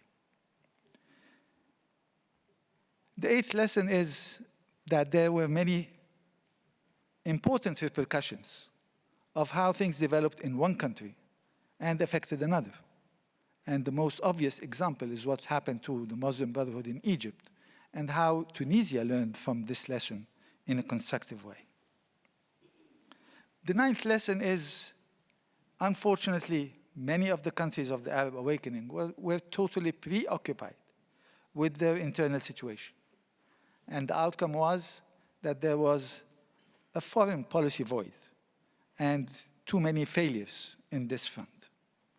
And if you look at what is happening to the Palestinian question, this would be a good example.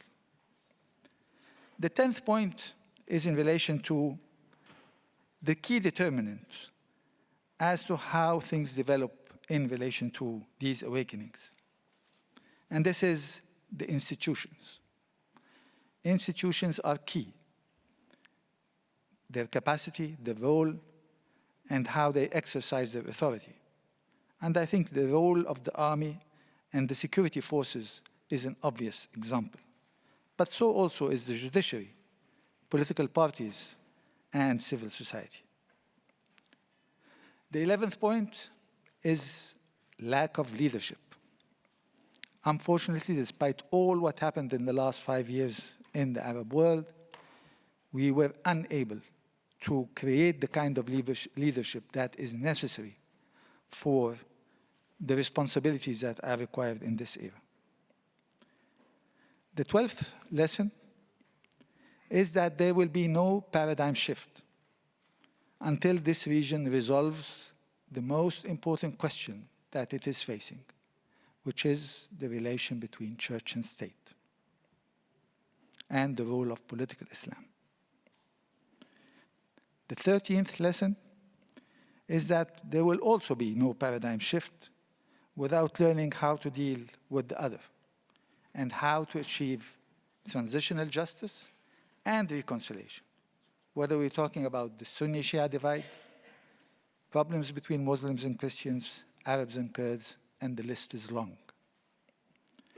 The 14th lesson is that understandably and perhaps unavoidably, political forces were always caught in a zero-sum game mentality with very short-term tactical maneuvers, as Madam Minister said, that were extremely detrimental to progress.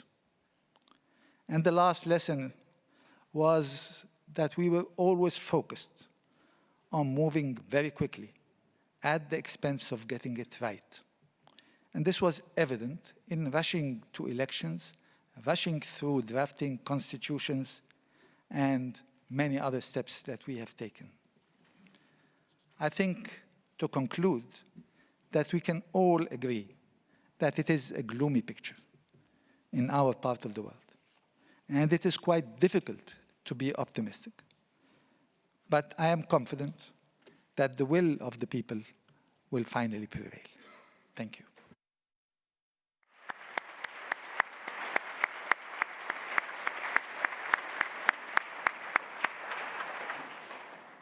Thank you very much, Ambassador Hesham Youssef, not least for those 15 lessons and the conclusion of the will of the people will prevail. That is ultimately what democracy is all about. I would like to finally, among the panelists, give the floor to Mr. Torbjörn Jagland, the Secretary General of the Council of Europe. There is a need to reflect, based also on the extremely valuable insights from the distinguished panelists, but to reflect on the role and responsibility that multilateral and regional organizations can take on. Dr. Baum referred to regional organizations and sub-regional organizations. Minister Wallström referred to the European Union institutions. Democracy is indeed very often defined as popular control of decisions and decision makers, and the political equality in the exercise of such control. But for citizens to feel safe to exercise such huge power invested in them, they need to also feel secure. Secretary General, you referred to that dynamic as democratic security, where the strongest and most stable states are those which are able to prevent the abuse and mismanagement of power, to safeguard human rights, and to ensure the rule of law. I would be very keen if you could develop that thought a little bit further with us today, and also to reflect on this control of decision and decision makers is something that seems to have moved from the citizen to supranational organizations. And what is, in your view, as the Secretary General of the Council of Europe, the positive and negative effects of supranational organizations on democracy at the national level? What opportunities exist for multilateral organizations, such as indeed International IDEA or the Council of Europe and others, to support the broadening, consolidation, and deepening of democracy? Mr. Jagland? Thank you very much. Ladies and gentlemen, I too would like to congratulate the International IDEA as a good partner for the Council of Europe. I would also like to say that it's very moving for me to be back in Sveriges Riksdag. I've been here so many times during my career.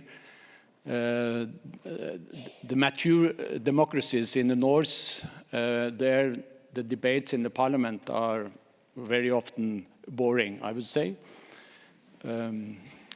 I remember once when I was Speaker of the Parliament in Norway, the foreign minister came there to give his annual speech. It happened to be when the Winter Olympics were on, and there were only 2 people in the hall, me and the foreign minister started by saying, Mr. President, this has to be between you and me.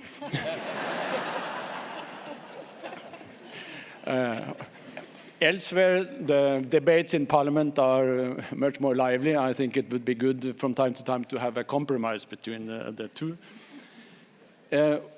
Well, the international idea was established after the fall of the Berlin Wall.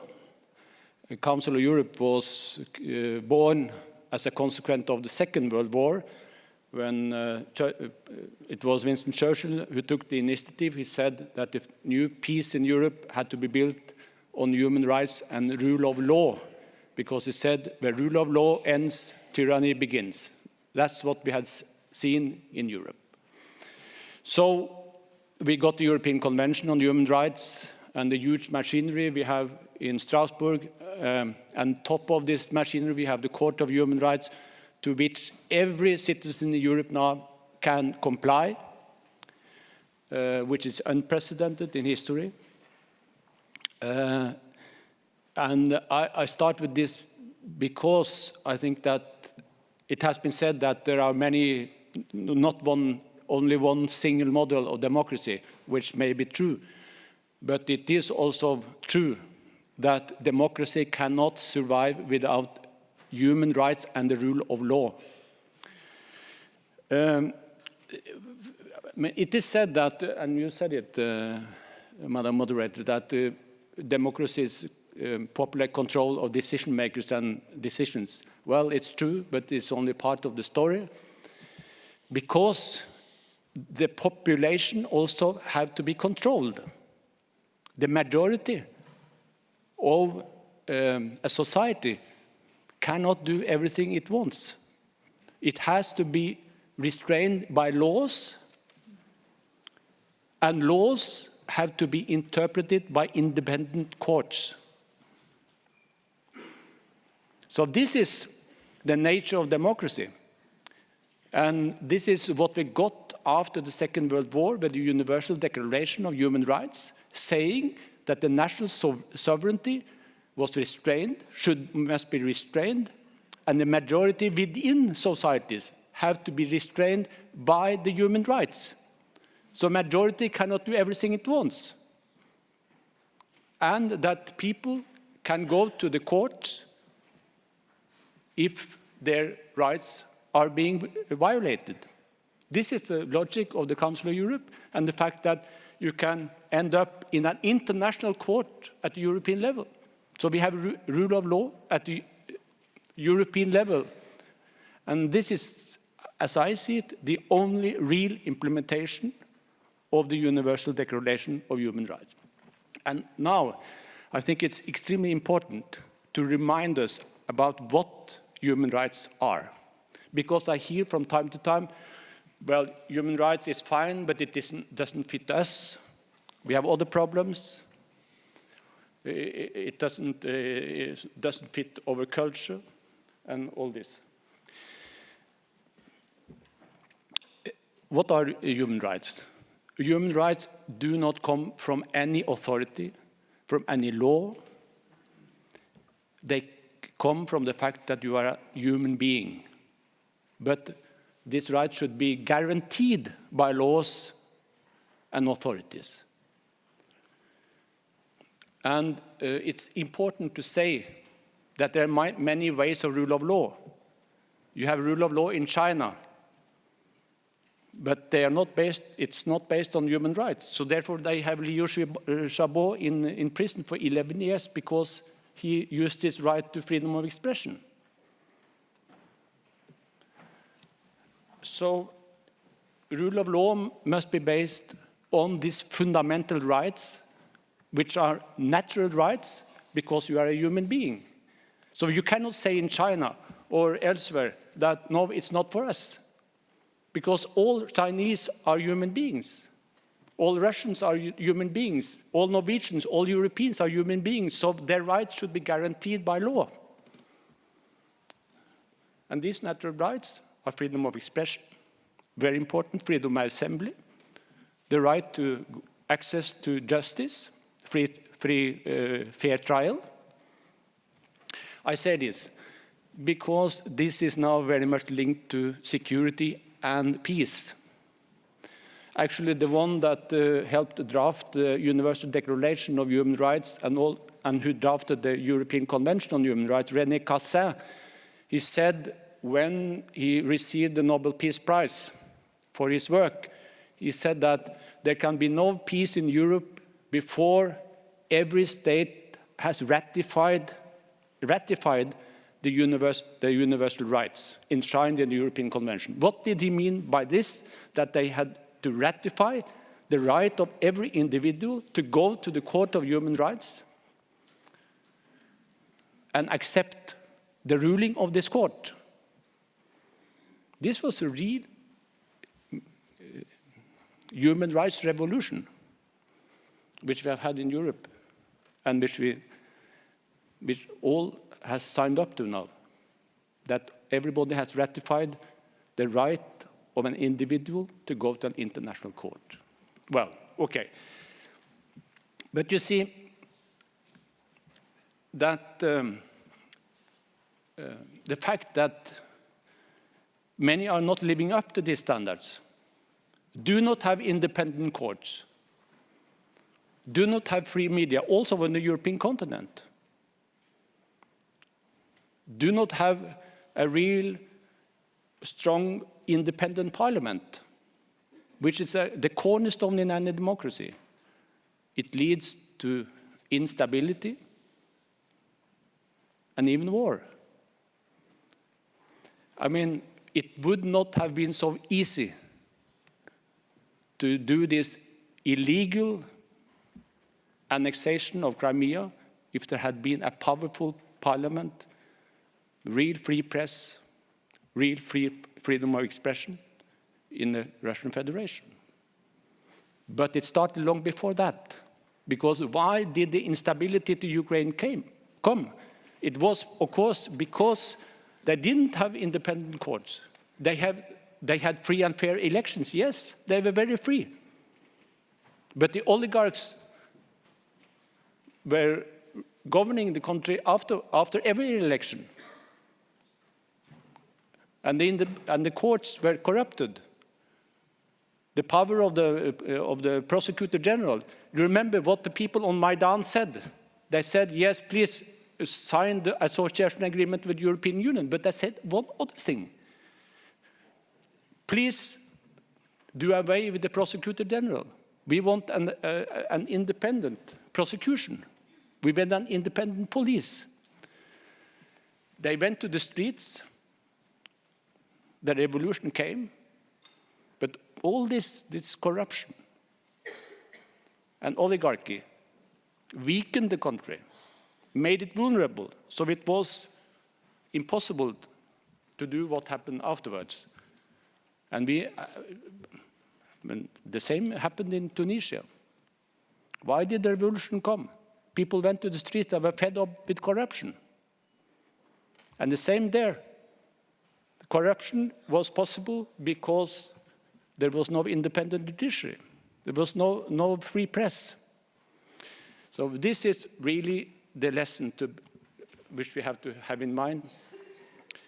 If we don't have separation of power, if we do not have independent institutions, we always get mismanagement, misuse of power and corruption, and it very often leads to revolution and instability, and sadly also wars and conflicts.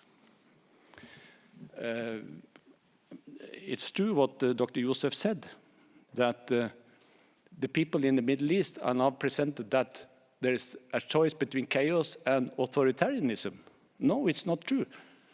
I think the instability comes from the fact that this is what the rulers are presenting to their people and do not want to share the power. So people do not have any avenues for influence. So therefore, we get violence. It's an alternative to democratic influence. And people are fed up with the corruption. So, I mean, that's why I say that, I come back to what I said, there can be no real democracy without the rule of law, that the courts have a final word within the remits of the law, of course, and that there is freedom of expression, freedom of influence in the society. Okay, I will end up by saying that, well, after the Second World War, the world had necessarily had to move away from nationalism to internationalism. We got the United Nations, the United Nations Charter, the Universal Declaration of Human Rights. All this was about controlling the power of the nation state, not to away with it, the sovereignty of the nation state, but to restrain the power of the nation state and also restrain the majority within the nation states. What we are witnessing now is, unfortunately, that we are moving a little bit in the opposite direction. Can we imagine that the crisis in Syria, the chaos around it, can continue in the 21st century? It is said in the UN Charter that the Security Council has responsibility for peace and security for the whole world. This was a new logic after the Second World War. So the Security Council was given that power on behalf of all of us. But what are we witnessing now? Very much that they are looking to their own strategic interest rather than the interest of the whole world. This is very, very serious. That one is witnessing the most dramatic humanitarian catastrophes after the Second World War, and they don't take on this responsibility that has been given in the UN Charter to come together and find a solution to this crisis. I think this is absolutely unbelievable. My last point will therefore be to associate myself with what Mr. Joseph said. This is also about leadership in the brand new world. Have you heard that politicians often say that we have to react, we have to do something? Because media is, of course, covering everything every minute, so we have to do something.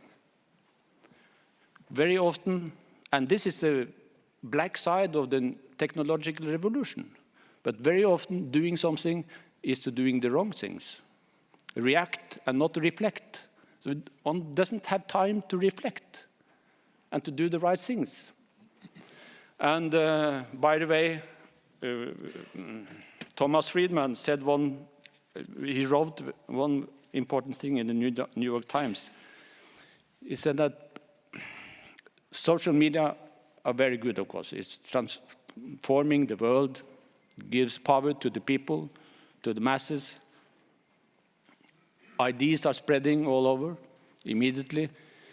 But there is one problem, and that is via the social media, politicians get voices into their heads every second. New voices every second, so they tend to forget their own voices. This is also a problem. So we become short-sighted and also populistic in our deliberations, and therefore the world is going on, the crises are going on, knowing nobody is really taking the real leadership to move away from this tragic that we are witnessing now in the world today. Welcoming, I would end up by saying that I come from this boring Nordic democracy. Well, I hope that the world can be a little bit more boring than it is today. Thank you very much.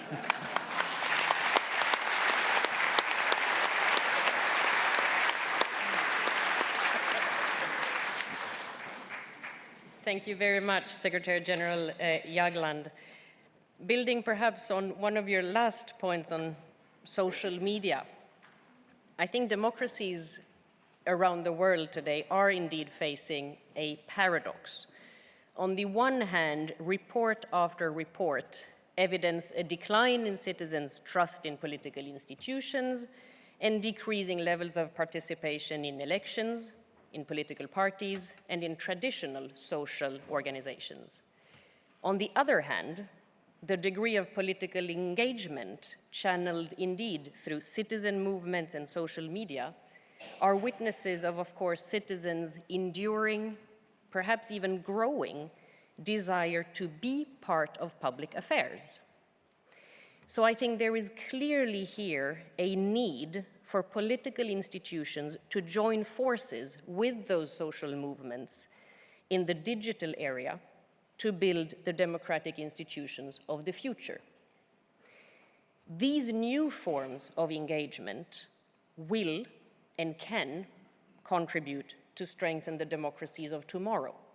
But that is something that I think we need to take on board. Democracy is and remains a universal aspiration based on the freely expressed will of the people to determine their own political, economic, social, and cultural systems. As we are here today to celebrate IDEA's 20th anniversary and move into the next 20 years with the ambition to keep the wheels of democracy grinding, the challenge is to mend this gap between citizens and institutions and lay the foundation for those common approaches to sustainable and to democratic development. I would really like to thank all of the panelists for their very inspiring, honest, and deep analysis. It is very clear that International IDEA and other actors in this field have a lot of work to do. I would like to ask you to join me in thanking the panelists.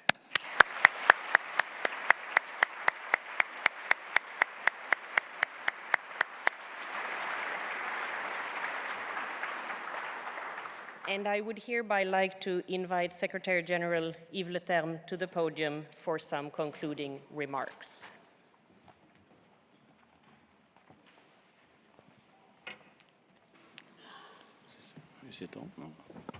Thank you very much, Karin, also for the way you conducted this panel. Your Royal Highness, distinguished guests. I would like, of course, first of all, thank the outstanding panelists for their insights and for the very inspirational discussions we had. Ladies and gentlemen, allow me to try to briefly conclude this event by capturing some of the crucial thoughts, both in the keynote address by Kofi Annan and in the panel's discussion. Crucial elements that I consider to be kind of elements of a roadmap for International IDEA for the future outlines of the work we have to perform. But of course, let me start with one major reservation. Pantarei, it's related to the fundamental unpredictability of the future, even the near future. The only thing that is sure, that is certain, is that nothing is certain today. But this being said, let me, based on what we heard this morning, put forward at least 4 challenges. 4 challenges we have all together to face as supporters and brokers of democratic governance.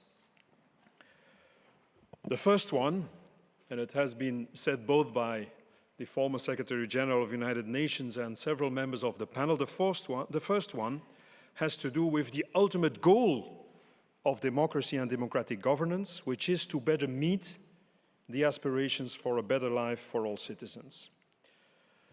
Ladies and gentlemen, to strive for a system in which the government is controlled by the people and in which the citizens are considered equals in the exercise of that control is, of course, a matter of fairness, a matter of dignity. And we all rightly consider this to be a fundamental human right. But it is also considered, and it has to be considered, as the most effective way to create the best chances for better lives for all the citizens in an inclusive way. And however, unfortunately, maybe more than in the past, democracy has to prove that capacity. So the first task is therefore, I think, to develop democracy that better deliver. Indeed, what we all see, the declining trust of citizens in democratic institutions, such as political parties, such as parliaments, such as governments, and the associated rise in these citizens' protest movements in recent years often results, let's be honest, from democracy failure. Indeed, the inability to deliver on its promise for a better life. Today we see that the mutually reinforcing interaction between democratic progress, democratic emancipation on the one hand, and economic progress and increased social cohesion and equality on the other hand, seems broken.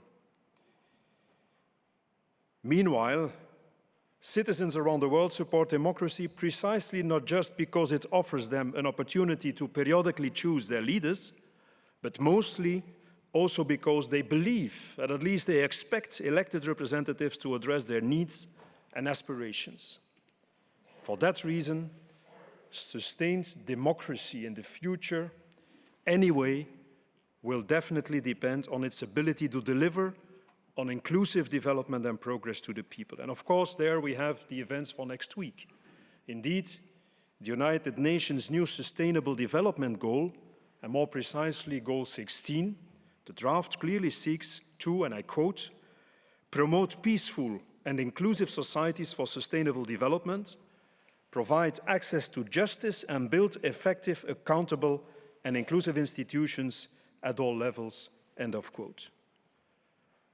I think that goal, Goal 16, really provides a global framework for International IDEA and other institutions and partners to expand and deepen our work with regards to democratic accountability and public service delivery, for instance, with regards to democratic management of natural resources, for instance, with regard to programmatic parties with distinctive visions on economic and social development, and with regard, for instance, to so-called pro-poor constitutional designs. So, first challenge, first part of the roadmap, I think one of the major tasks, not only for International IDEA, but for my institution, is to help in the near future, to help effectively the global community to really strengthen the accountability of all those that govern and make democracies really deliver and restore credibility in that field. The second element, surely based on what we heard this morning, is of course the needed continued focus on the role of the use of money in politics, and especially on its potentially destructive impact on democracy. For sure, some money, some resources, and equal access to money and resources and tools is, of course, indispensable to democratic politics. However, when money and the source of money controls and captures politics and policies, as it is evidently the case in many countries today around the world, including very big democracies, it inevitably undermines the very idea of democracy. It inevitably undermines the trust of people. And as you know, trust comes by foot and leaves by horse. Ladies and gentlemen, democracy, after all, is founded on the principle of popular control of policy and politics, but most importantly, on the need for equality in that control and the use of money today. In most of our democracies, once again, including leading democracies, is not meeting that demand. State capture by the resourced few undermines indeed this equality, and it undermines government's commitment and ability to deliver on public goods, it also disconnects accountability lines between citizens and their representatives, and this surely contributes to the current high levels of distrust on traditional democratic institutions. So this is a second task, very clearly, for International ID. And after the release of the new handbook on political finance in several languages this year, we must deepen our research on the impact of illicit and criminal money into the political process, and we have to develop strategies and approaches to solve the problem. IDEA must indeed support and guide the efforts for a better prevention and control of the negative and too important role of money in politics. Second challenge. Thirdly, very clearly, based on what I heard this morning, continue to promote gender equality and the inclusive management of diversity within a democratic context is a very important task. Indeed, the future of modern democracies, the future of democracy even as such, will also depend on its capacity, on its ability to manage societies that are per definition diverse, to make them cohesive and united, but based on the diversity and the right to diversity.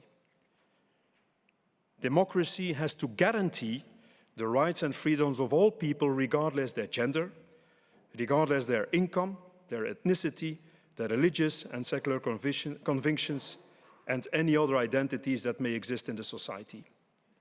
And we as International ID must continue to support initiatives that contribute to the design of really inclusive democratic institutions and processes where everybody counts.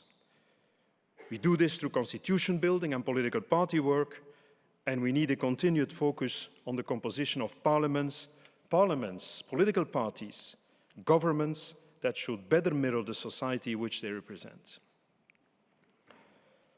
Last but not least, maybe the most complex challenge, fourth element of our agenda that I want to highlight based on the discussions this morning, is the need to harness the positive impacts of technological developments, of globalization, and an increasing regional cooperation.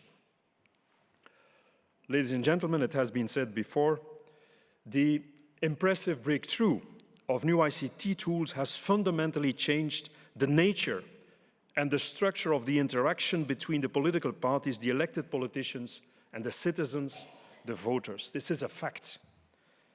Indeed, the basic structures of representative democracy, the parliament, political parties, are today increasingly, inevitably challenged in their role as legitimate platforms for political debate, representation, and decision-making. The overwhelming interconnectedness of the citizens today implies that the practice and the quality of democracy is affected by factors both positive and negative, beyond control of the nation-state, and of course, beyond the reach of parliaments and parties. Together with the impact of a globalized economy and the increasing global and regional obligations of most countries, such factors have dramatically shrunk the margins for political decision-making, accelerated also the speed and the volatility of the debate, and most importantly, blurred political ideologies. The result has been to leave citizens with at least a feeling that they lack a real political choice in the exercise of their rights. Also, increasingly, politics is leaving the domains that impact citizens' daily lives to economic powers and to the private sector. Moreover, the lack of inclusive global governance to efficiently debate and decide on all these global issues that really count today and that impact the lives of citizens is in part responsible for the rising levels of citizens' disenchantment in different parts of the world. So we as International ID, we have to help the international community to find new interfaces between those that are elected, that have the ambition to govern, and the global interconnected citizen and the exercise of his political rights. So number one, help to make democracies really deliver. Number 2, contain and limit the role of money. Number 3, improve the inclusiveness of democratic governance based on diversity in societies. And number 4, create new ways, help to create new ways to organize legitimacy and transparent decision-making based on a changed interaction between a changed interface between citizen and leadership. I think based on the discussion this morning, the keynote address by the former Secretary General, the panel discussion, I think these are 3 very important elements of the roadmap for international ID for the next future. And I can promise you that my organization, International ID, will scale up its research on social movements, scale up its research on strategies for equipping traditional democratic institutions like political parties, like parliaments, to meaningfully engage, and that we will continue to advocate for citizen-led approaches to the implementation and monitoring, for instance, of the SDG agenda. Ladies and gentlemen, these are very clearly some of the new challenges to democratic governance. Although, as I mentioned before, there is always uncertainty and volatility. But anyway, our 4 key impact areas of our work, to my opinion, remain relevant.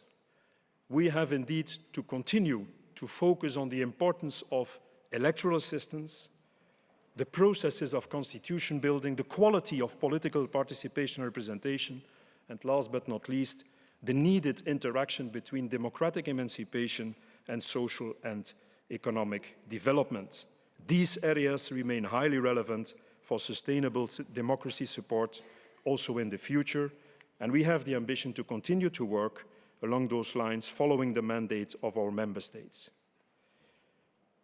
Ladies and gentlemen, let me conclude. We took the time this morning in the framework of this commemoration and enlightened by the views of our guests to look back at what has made the recent history of democracy during the last decades, and we listened to the outstanding keynote address by Kofi Annan and to the views and visions of our distinguished panel, literally from all over the globe. And I think both parts of the program brought inspiration for future action of International ID and of all of yours. So let me conclude. Of course, I would like to thank all of you. Ladies and gentlemen, the efforts to strive for ever more, ever deeper, and ever more inclusive democracy are not simply idealistic. We at International ID, we are convinced that as an institution we can assist governments, we can assist nations, we can assist citizens to give a better life to more people on this rich planet, step by step, and always reminding our counterparts of the universal human aspiration for popular control over political decision-making as a fundamental human right. But dear guests, in the same way that political leaders have really no meaning without the people they represent, International ID means nothing without its member states. So I would like to really thank the member states for the trust and ensure them that we will try the best we can to fulfill that trust. Let me conclude by the following. This morning we have been talking about institutions, the rule of law, very important concepts, organizations, and so on. But you know, as I know, that at the end of the day, the real difference is made by the people. So allow me, as my last words here this morning, to thank the people of International ID, the leadership of the pioneers, my predecessors, and all the staff members, not only today, but in the past 20 years, for their outstanding work. Thank you very much. Thank you for this event this morning. Have a nice day. Thank you.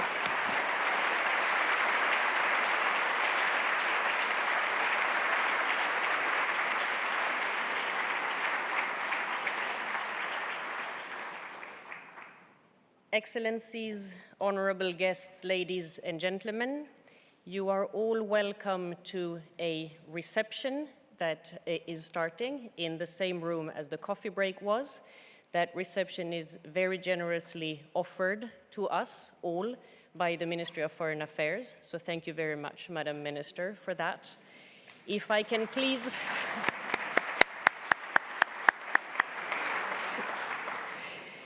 if I can please ask you all to rise for Her Royal Highness, the Crown Princess of Sweden, as she leaves the room.